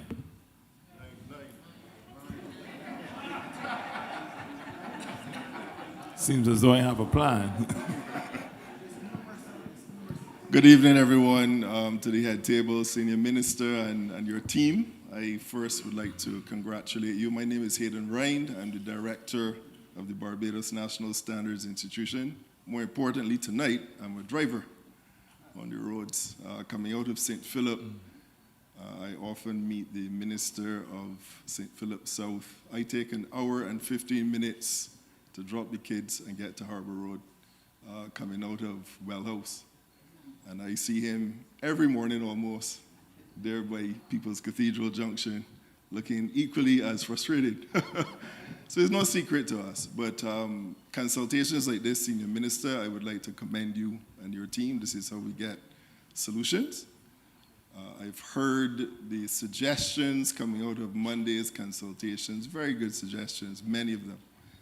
And also tonight, many of the suggestions are very, very good. What I would like to comment on and perhaps introduce you to. There is an ISO, this is the International Standards Organization. It comprises of 173 odd countries. And they've sat together, many of the countries exhibiting similar challenges with traffic, and they've developed an international standard for traffic. So I would like to introduce it, if it has not reached your table as yet with your consultant and your deliberations. I'll just give you the title. It's called Road Traffic Safety Management System. It's an ISO standard.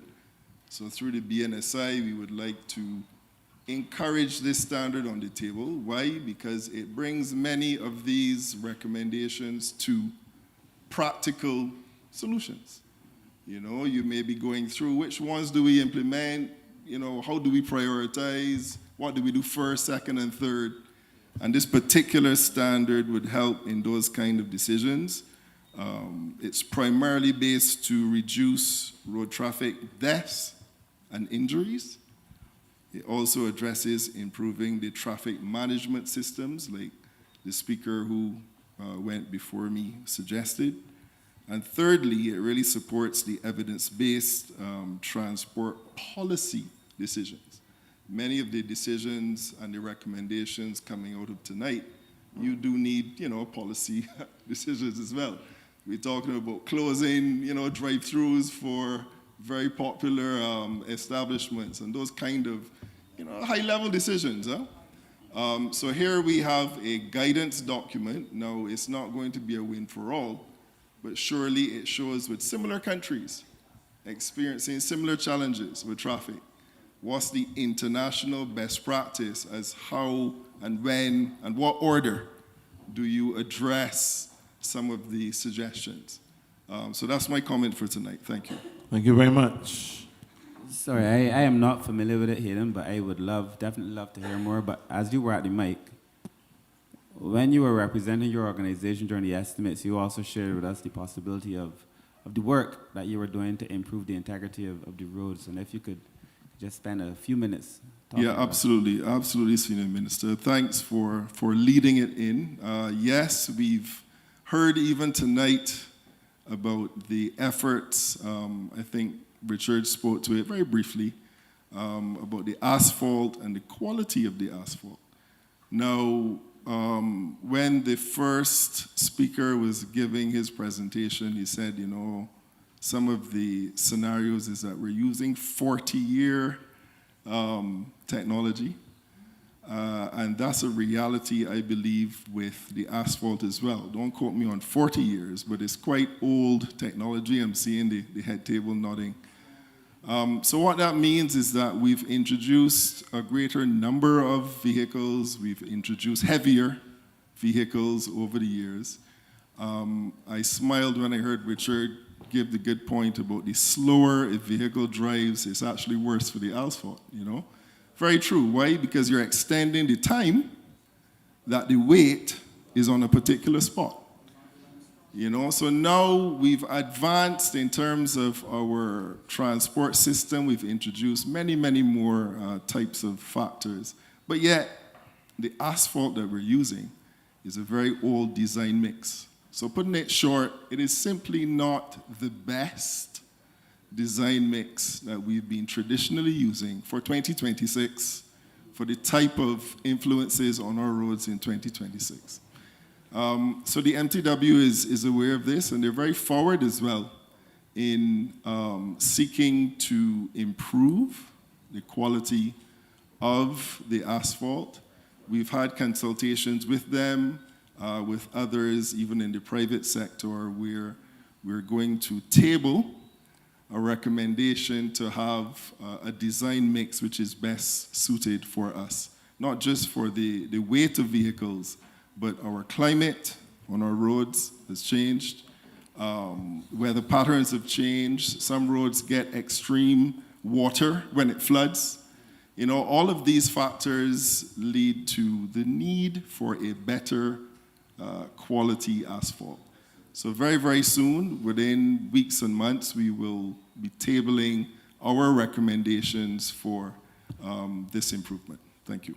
Thank you very much. Hayden, before you go, I'm glad to see you tonight. And, on Monday, a question as it relates to the type of asphalt, but also the type of aggregate that we have here on island. I think the point was made that, yes, we prefer the smoother roads, but in actual fact, some of the harder granite, basalt type aggregate perhaps is better suited for our current road conditions. I would have spoken to you in the past as it relates to the revised design for asphalt. In terms of our naturally produced aggregate, our indigenous aggregate, I should say, your design would incorporate that, or you think that perhaps we may have to look at imported aggregate?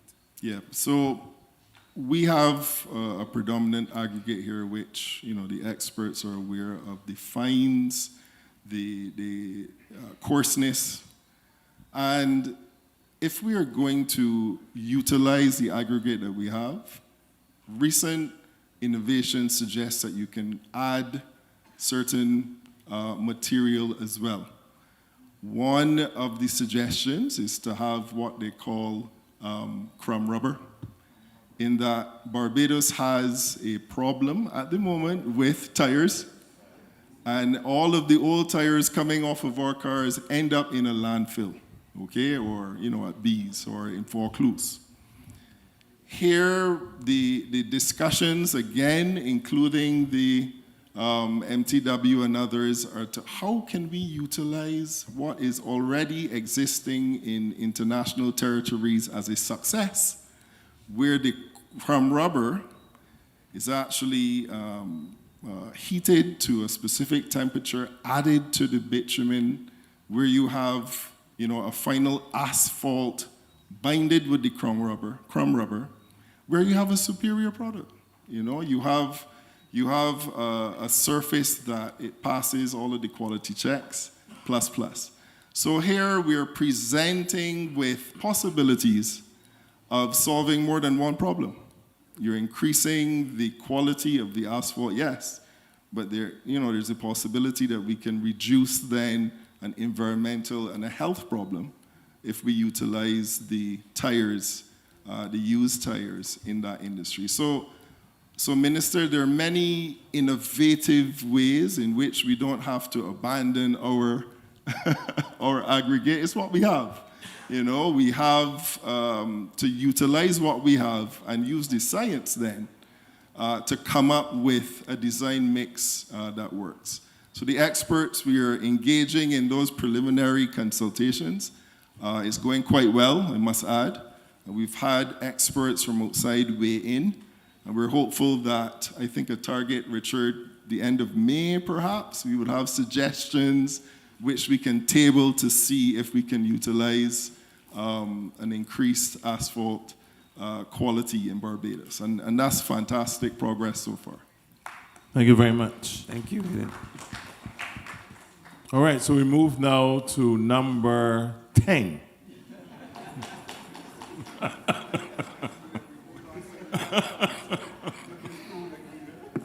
Hello, good evening to everyone. My name is Renee Coppin, and I am very pleased to see in the presentation so far, because I don't listen to the call-in program, so I'm not aware of all of the solutions that have been put forward. But I'm very pleased to hear so far that the conversation has also been around managing demand and flow and alternatives, because as my learned colleague here, I'm not as learned as he, said, all the research I have done says that you do not improve traffic management by adding roads.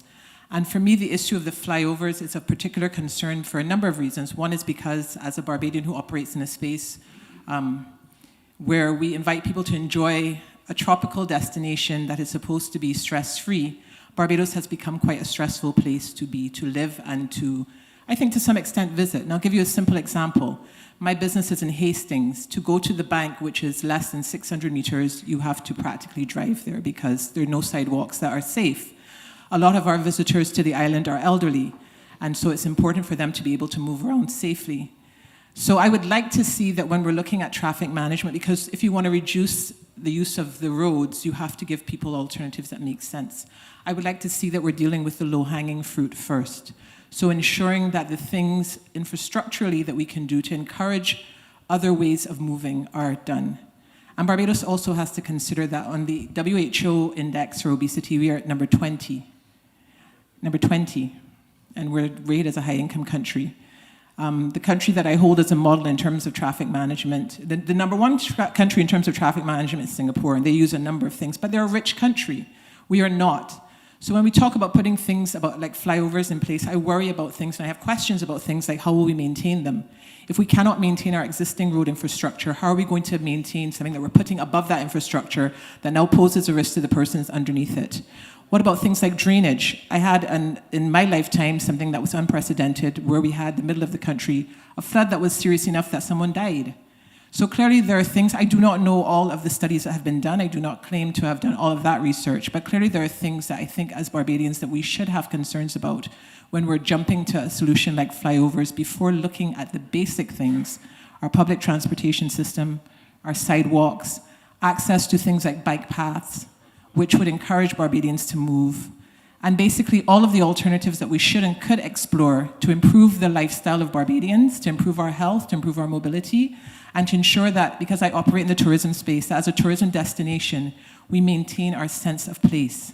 Because no one is coming to Barbados to be in Miami. And we have to ensure that everything that we can do to maintain this island as a beautiful respite for persons who are looking to come here should be done. And so I support whatever that is. I'm not against flyovers, but all development is not progress. And so I would like us, please, to ensure that whatever solutions we're putting in place, we are really examining, ensuring that they fit with our country, our culture, and where we as a people want to be and how we as a people want to live.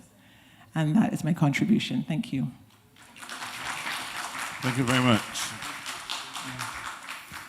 Yeah, I must say thanks for your recommendations. I must say and as I've stated before, we are looking at providing greater choice. When I say greater choice, we're looking at improving the bus service. We're looking at providing better active transport means. That is, we're looking at improved sidewalks, improved facilities for cycling, and that we're looking at other modes to improve.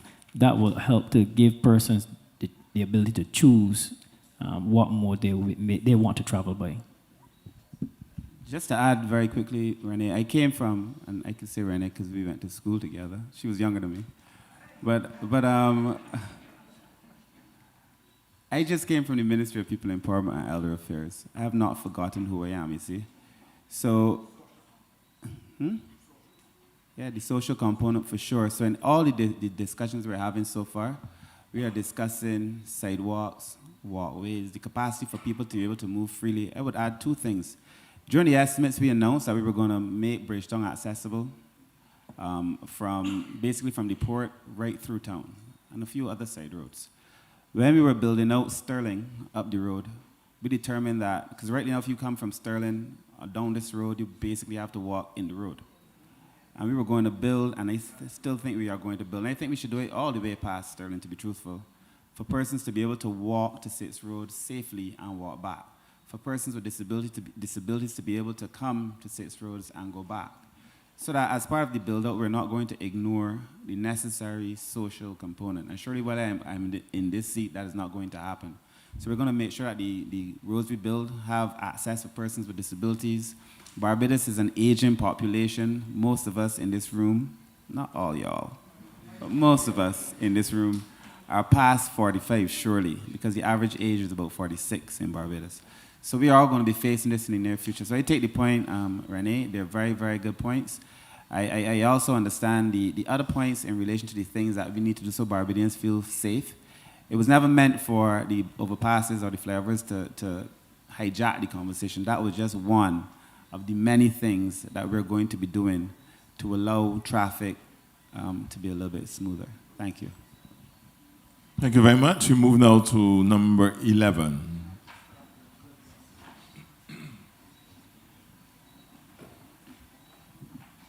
Hi, good night, everyone. My name is Shahadia. To be honest, I had a whole speech, but like a lot of people did everything that I wanted to say, especially like the previous one. I am also really against the flyovers for the similar reasons as her and what this person here would have suggested. I really don't think adding more roads and widening the highway is going to really help with traffic. There's actually been situations in other countries where they had to remove roads to force persons, for lack of a better word, to use public transportation. I really like what you guys here are doing and allowing us to have this opportunity to give our feedback about these situations and our suggestions. And I am really pro given choice. I have a vehicle. I'm pretty young, but I have a vehicle because honestly, catching public transportation is scary. I work in Warrens, and taking the van from the van stand to Jackson, I fear for my life. I've had to pray to God on some instances. And I really do think that if we regularize the PSV persons, if we make it more of an option to use the public transportation, it would make life easier. Another suggestion I would like to ask about is, do we only have to use Bridgetown as the main bus terminal? Can we have bus terminals in other places? Like I said before, I work in Warrens. I don't want to have to go to Bridgetown to then have to come back up to Warrens, or just go to Bridgetown any place, just have to come to other areas to take buses or vans just to get there. Another thing I have to ask is, is the waterworks talking to the persons that deal with the roads? Because you pave a road, it's a nice road, it's really good, and then it's dug back up to lay down pipes. Do you guys not talk to each other? Is there no communication in between ministries for when you are going to do these different things? Another thing we really like to stress on is, which I didn't hear a lot of persons speak about, for the buses, can we really have bus stops?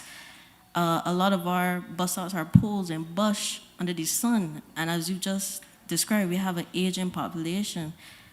Our elderly, and young people too, but our elderly need to sit. We need to have shelter from the sun. We need to have a space where the buses can pull off onto the road and not block up traffic when it is that they're letting persons off or picking persons up. Another thing as well, I'm blanking here, but yeah. Oh, sorry. And then moving on from that, work from home. We've learned from COVID that we have the means to do these things. Another thing is compressed weeks. If persons are willing to work for longer hours in the day, can they get another day off? Can they get a Friday? Can they get a Wednesday? The issue is that, as people said before, we have too many vehicles on the road, and it'll be more efficient if a bus of 30 can take people to the same direction compared to 30 cars of, only having one person each. Is a volume issue. And I really don't think that adding more roads, adding flyovers, widening them, etc. There are some roads in Barbados that really need to be widened. Don't get me wrong. I just don't think the highway is one of them. And that's all for me. Thank you very much. Just quickly before Mr. Wharton speaks, I just want to say that in terms of, I do agree, in terms of the widening and so forth, that is we're only looking at that on a case-by-case basis relative to the numbers. We do our checks and we'll only make those changes to suit. And you had mentioned about improving facilities such as at bus stops and along the roadways. When we talk about improving active transport, that is part of what we are looking for. We are looking at improving the sidewalks. We're providing benches for the elderly, because there's a certain distance that elderly will walk and then they may get tired, so you have to provide facilities to accommodate, as I said, making the transport system as available for everybody, because at this present moment it is not really available for everyone, right? Well, thank you. I will now allow the Chief Executive Officer of the Transport Board, Fabian Wharton, to offer his comments. Good night, everyone. Fabian Wharton, CEO, Transport Board. My comments are not just going to be about the board, but it's going to encompass the whole public transport. I may even ask Rufoda to join me at some point. in relations to the bus stops, but I try to do a good job of that. If she doesn't think I'm doing a good job, she will come and help me, as she usually does in these scenarios. On a serious note, the Transport Board recognized that there is an issue in connectivity from, you want to go somewhere, you got to go take a bus to Bridgetown, and you got to take that bus from Bridgetown, go to the other destination. So what we would have done over the last couple of years, we would have introduced some cross-country services. So the development of the ABC services, the development of the ABC connection, the changes we made to Oistins, College Savannah, and the one for the God Hill connection, which I will credit the MP for, because she's the one who came and really ran to my head about that one, which is the one that connects from 6 Roads over to the polyclinic to get the people moving in St. John and St. Philip. And the classic example is that if you live in Crane and you had to get to 6 Roads, you actually had to, if you don't want to walk anywhere, you have to go to town or Oistins and connect Oistins to the College Savannah, or you go to town and come all the way back up from Bridgetown. So what we recognized that there was a gap there, and we used that circle to connect those persons. Also, the elderly people could not get from, say, Philip and certain areas to get into the polyclinic. Then we also have the Southern Circle, which also connects Christchurch into parts of St. Philip. And then we also have the City Circle, which is extremely popular, particularly among the elderly, to get them to move around the Bridgetown areas and those urban areas close to Bridgetown. But while I say that, I want the country to understand a couple of things. Certainly when I joined the Transport Board in 2019, what we were confronted with was an aged fleet, bus availability very low, and the persons cannot get home, period. And persons mean across the board on the routes that we service. Now, we then made some harsh decisions to prioritize school. The government also made significant investment. My memory tells me just about near $60 million in buses to improve the transportation sector and improve our ability to provide those services that we need to provide. So we got some units, and we continue to get units in a staggered way, because if you buy all of them at the same time, you have to replace all of them at the same time. So whilst people were angry, and deservedly so, because they can't commute, we were building out and building out and building out systematically how does the board manage to be able to deliver its services today. So now what we have a situation where we now have 121 electric buses. You have now began to start to plug some of those holes. The first thing we did is that for schools like Allen School, etc., we made sure that those children could have gotten out of there, because what we recognized, children were not getting to school on time, and they were finding it very difficult to get home. So we prioritized rural Barbados. And then we also had challenges in St. Andrew with the bridges and those kind of things, which put a lot of strain on our resources. So what I'm saying to you tonight is that you are right. You don't want everybody to have to go to Bridgetown to commute. But at the same time, we also have restrictions on the amount of resources that we have.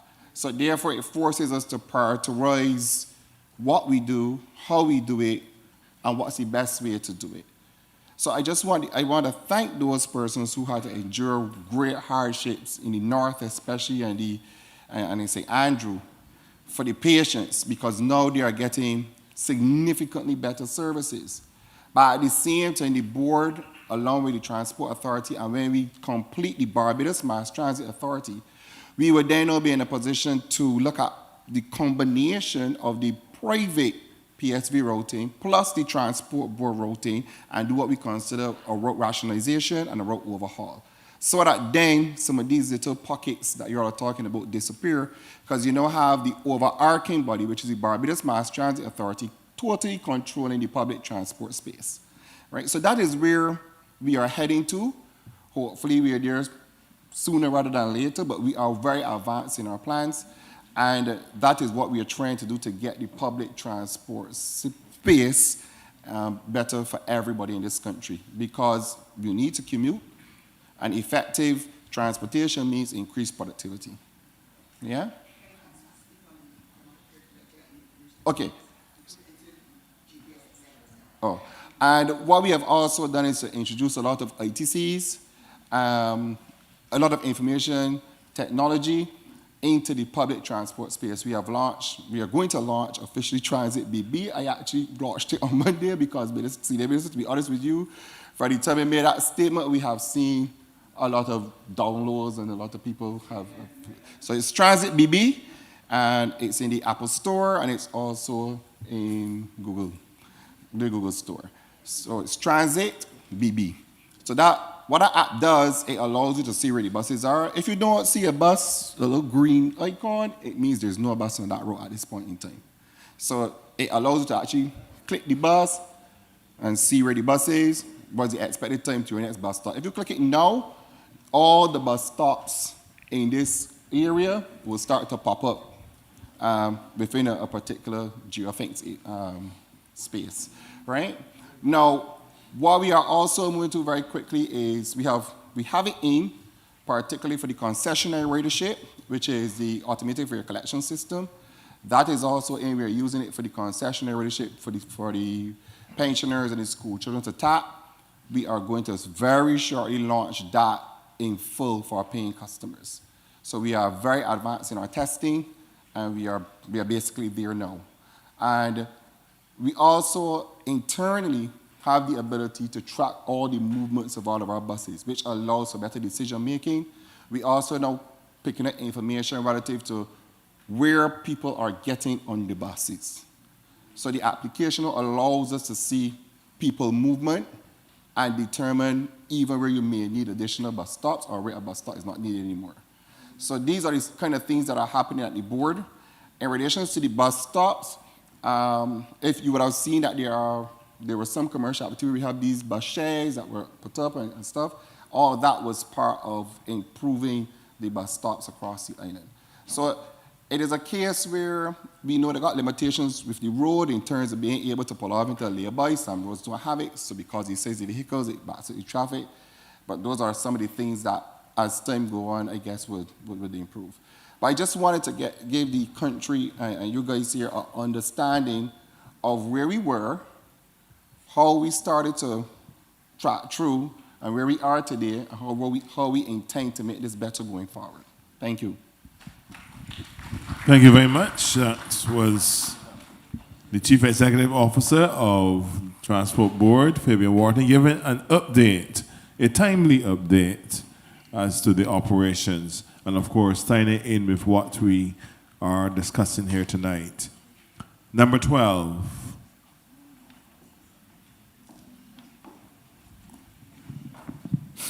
Hello, good night to the minister, the other ministers, and the head table. My name is Vincent Jones. I'm the first vice president of Barbados Association of Professional Engineers. My first question is pertaining to road building standards, and I'm happy that Hayden is here.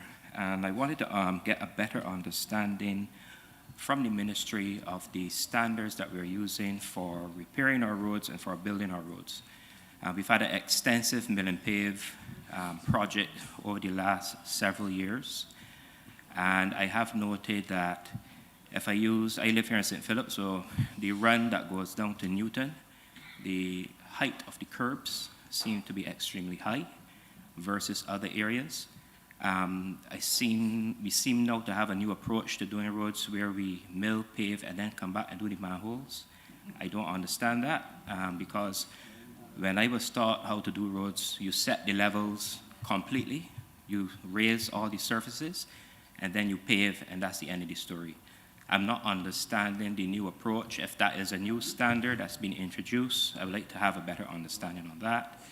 Also, as it pertains to the camber on the roads, the drainage. So I just want to get a better appreciation from ministry as to the standard that we are working to as it pertains to building and for mill and pave. And how do we address these issues? Because even On that same stretch, the road was milled and paved, the manholes were raised, and the levels are still off. So you drive and you drop in to the hole or the indentation. So we're doing engineered potholes. So we need to be careful with that, all right? I would also like to have some understanding as it pertains to how we approach planning of our town centers. We are seeing the emergence of town centers throughout the island. 6 Roads is quickly emerging, several businesses. We're about to put in a municipal complex up the road. Wildy, Warrens into Welch's is expanding, and these other areas. And it seems that we build out the areas and then we try to figure out how to do the road infrastructure. Overseas, normally you would have a slip road that would take you off into built-up areas, which does not, then you are able to have that traffic management, the traffic is able to flow. You go off the slip road, you get into the business parks, or whatever you want to call them. Here in 6 Roads, you come through any Friday evening, you have the gas station, you have Chafet, you have Emerald City. It's a nightmare, okay? So, and what is also interesting is in our planning. If we look at almost every roundabout, there is a gas station strategically positioned near the roundabout, because the people in Stupids, they realize a lot of traffic passing here. So you have gas stations, you have supermarkets, you have large hardware stores. So the roundabouts are not able to operate efficiently, because just after the roundabout, you have turnoffs that then construed the flow of traffic through the roundabouts. So I think we really need to think, when we are looking at these areas that are expanding, what is it that we're going to do? If we put in a municipal center up the road, is it that we shut the polyclinic, move it up there, give you all some more space there at the roundabout, create a slip lane? As was said earlier, do we need to change either the entrance points to some of these businesses along this stretch, relocate some of them further inland, so that you take that, the turnoffs off of the main?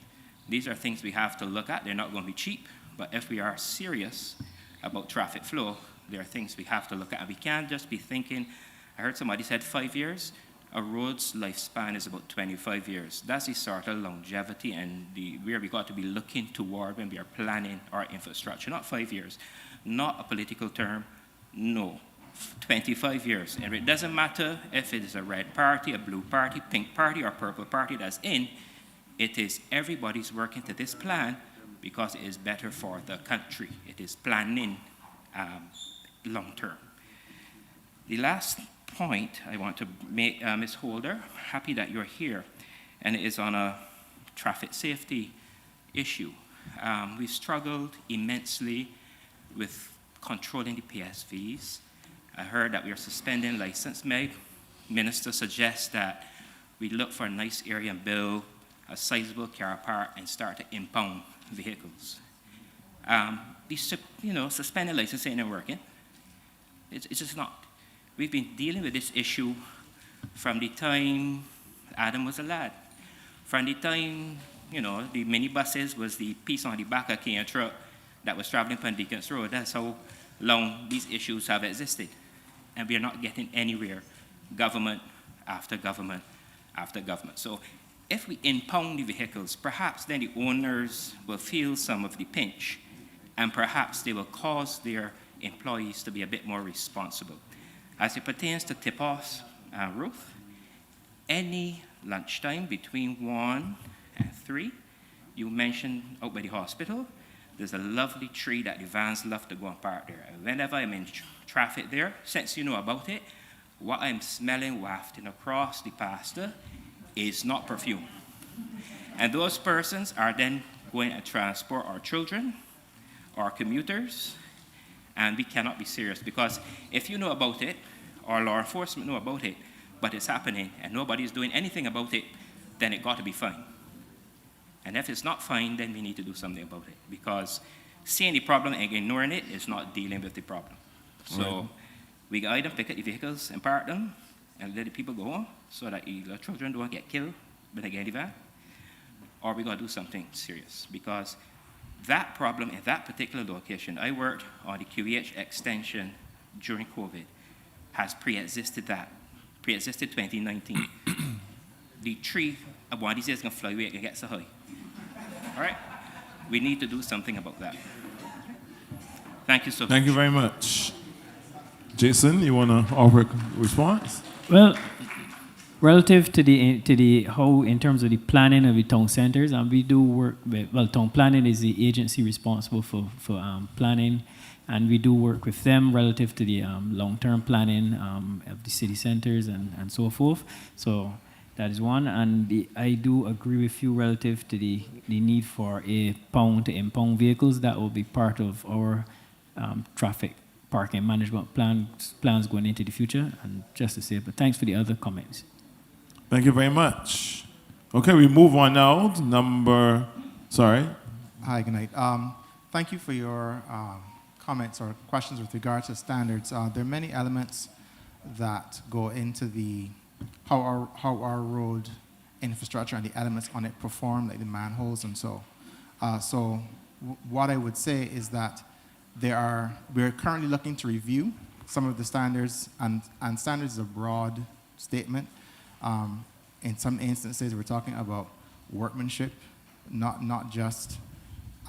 So I agree with you in principle with regard to everything that you mentioned: cameras on roads, not engineering, potholes within manholes, and so on. So we agree on that point. It is just the implementation, how we implement. And so I think that we can do much on that side, and that's what we're going to be working on in the near future. That's what we're working on now, actually. Yes, thank you. Thank you very much. We're moving now to number 14.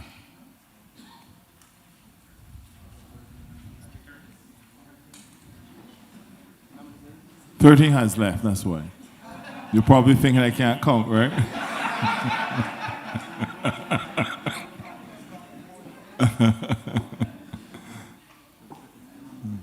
Good evening to the minister, head table, and all present. I'm here representing the private sector, business. We have had other contributions from business persons, and I really should say that we're really pleased for the opportunity to be able to sit back and hear how the public is thinking. The private sector has put forward some of the suggestions in the discussions taking place under the Missions Barbados, but as we are realizing that there is a consultation, we are looking and canvassing our members in the event that there are other suggestions coming forward, and we would make a written submission and put forward to the ministry. So I really have to congratulate all those who have participated tonight. The contributions are certainly much more technical than I could even think of. So we would like to know that these are going to be considered, and we would certainly like, as a private sector, probably as a social partnership, to hear the kind of suggestions when you narrow them down in terms of the plan going forward that we would like to know, because we know that with the various changes and developments to businesses will be impacted. But we all have an interest in seeing productivity, efficiency increase in the country, and we know that the development of the transport system will go a very long way in that improvement. So we really want to thank you for giving the opportunity for this consultation, and also that we can also get an understanding of how the public is thinking. So thank you very much. Thank you also. I'm sure the minister and ministry officials, they have taken note. We move now to our final question, and that is number 15.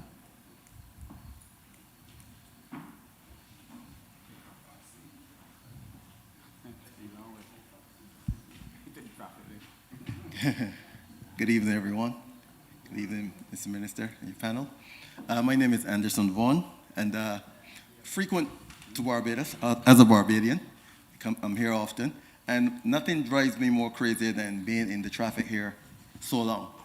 I'm here actually want to make a little proposal to you regarding at your junctions. Now, we have a system here that works, but I only see it basically in one area, and that's in Cave Hill. That's with the three-way lights. Now, I just want to draw a few of the junctions to you where we have the issues, and I'm sure there are many of them around the island. You have the one there by Common the T-junction there at Common You have the one there from Charrow Bridge going down to Lears. And the one there at the back of, is it St. Winifred? Coming up Pine Road, right? Coming down to Pine Road. Now, when you get to these junctions, as a driver, you got to look left, look right, look left, look right again before something is coming, and then it hesitates the traffic. So why not put in the three-way lights where we have a flow? You can put 90 seconds for each side, or maybe for two of the sides, you can probably use the 90 seconds and maybe 30 at the one where the least traffic flows, right? I think this would help the traffic or people to flow to get to wherever their destination in a speedier manner. Because this system that we have just ain't working.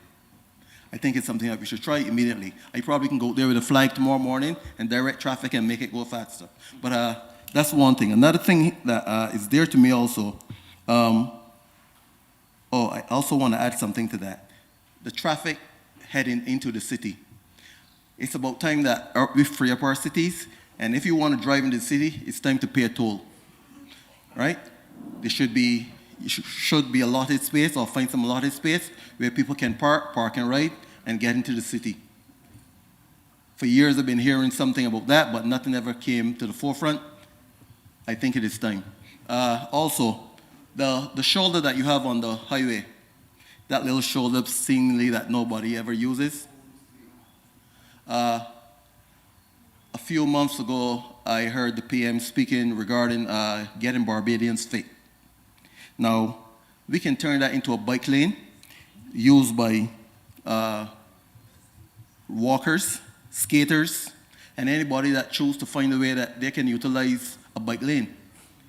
This should be a road maybe from, say, St. Philip all the way to St. Lucie that we can walk on or exercise on freely and safely. Because you're walking through the villages at whatever speed and somebody coming around a corner, whatever the case may be, it's dangerous.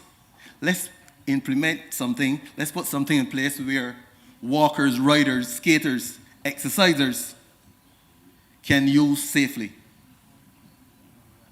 And that's my contribution for now. Thank you very much.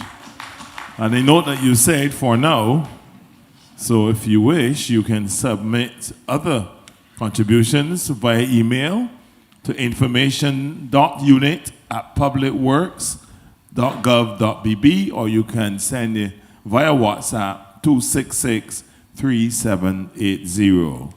And of course, we have other consultations next week. Monday, we will be at the St. Michael's School. On Wednesday, the April 1st, the Alexander School, and in his opening remarks, the Minister alluded to the possibility of there being another one, perhaps at Leicester Vaughan, but of course we will inform you accordingly. Thank you very much for all of your comments, Minister. We will give the opportunity for our parliamentarians present to offer some remarks, brief remarks, having heard all of what was shared here tonight.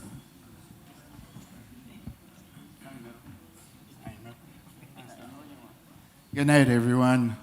Happy to see all of you turn out this evening. I suppose all of you would join me and say thank you to Senior Minister Humphrey and his team for coming to St. Philip to allow us to share our ideas and to be able to exchange our views on traffic management, especially as it relates to St. Philip, more importantly, but equally how we leave St. Philip and have to traverse the rest of Barbados.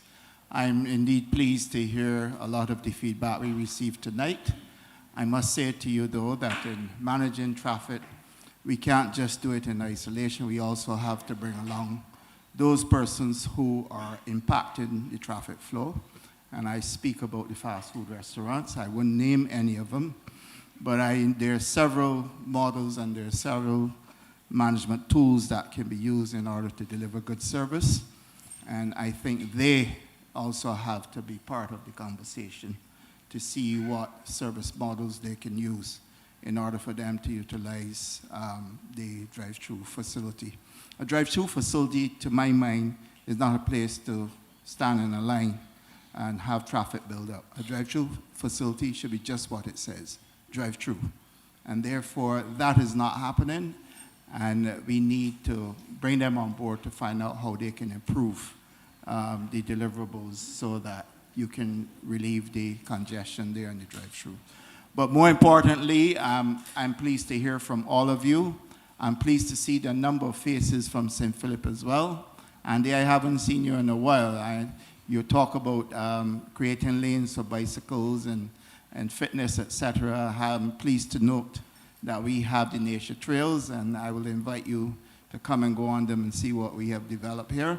And I'll put to the senior minister the opportunity for his ministry to also work with them to help expand that and give us an opportunity to take some of the traffic off the road and allow people to do more walking. I am one that's big on sidewalks.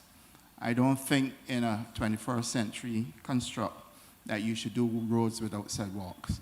And I strongly believe that we need to take into consideration people who want to exercise. I will be glad to walk from Wellhouse Corner to 6 Roads. It would be a good exercise for me, but unfortunately I can't do it because I don't have enough sidewalks. And whilst I agree that there are some sidewalks in St. Philip, especially in my constituency, we need to do more, and I don't think that roads today should be constructed without consideration for sidewalks. So I'm very pleased to be here tonight, and I look forward to seeing something coming out of these consultations, especially as it relates to traffic management, moving from St. Philip to the rest of Barbados. I want to thank you. Thank you very much. Thank you, Anton. Good evening to everybody present. I want to thank the senior minister and the other members at the head table for having this important meeting in our area of the world.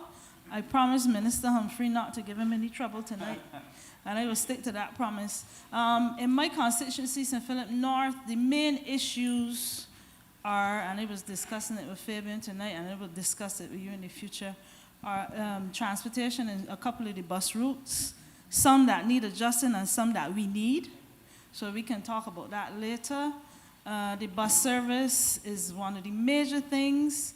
Traffic for everybody. St. Philip people are known to rise with the fowls so that we could get to work in the mornings. As I said in Parliament, many of you have heard me, I would not leave. My senior minister had trouble getting me into work, to be honest, on mornings, because leaving home before a certain time, you have a small window, either before 7 o'clock or after 8:30, 9 o'clock to get on the road. So I look forward to these discussions being translated to practicality. I don't know how soon or how far, but I look forward to that. I think meetings like this need to continue. There are many voices out here that were ready and willing to speak, and many of you gave me all of the suggestions you came up with. I have nothing to add, to be honest. Nothing new under the sun. It's just a matter of implementation. I would not be speaking as long as my colleague Indar. So it's at this point that I will shut up and say have a good night. Thank you. And the final comments and remarks will now be heard from Minister Humphrey. Thank you all very much for coming out. I believe that this was very, very, very productive. I look forward to more of the ideas being shared. Remember, we have a WhatsApp number and a WhatsApp and an email as well, so you can send in more detail if you have more to send. I don't remember your name, but we will meet so you can show me the presentation that you had as well. I believe that these conversations are very important. Believe me, this is not performative. As you can see, we've already documented all that was said in the first. We're going to document all that was said during the course of this meeting and improve the final document that we are preparing, and then we will come back. We will listen, we will adapt, we will make the necessary changes, and we will come back.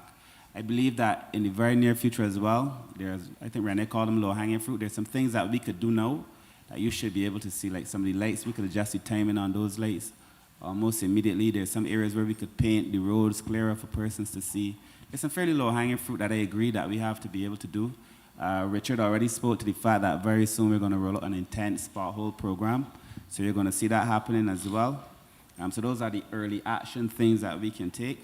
And I think I will end where you began, well, where you ended too, I think, in terms of execution. This is consultation, but the end game must be execution, so that we are able to better deliver to the people of Barbados, and they can see that these consultations and these conversations have actually made a difference in how we approach the work that we are doing in the Ministry of Transport and Works. Before I close, I want to also remind you that Minister Kay McConney is on business and couldn't be here. And I suspect that she's listening online and watching online, but if she were possible to be here, she would be here. And I want to thank my colleagues who came out to be part of this conversation as well. So God bless you all. Thank you very much. Get home safely, and we will see some of you hopefully at the St. Michael's School, but definitely we'll see you when we come back to present our findings on our transport strategy. Thank you very much. Thank you very much, Minister. Remember the information towards the email address, information.unit.publicworks.gov.bb, and the WhatsApp 266-3780. Special thanks to all of you. Travel safely, everyone.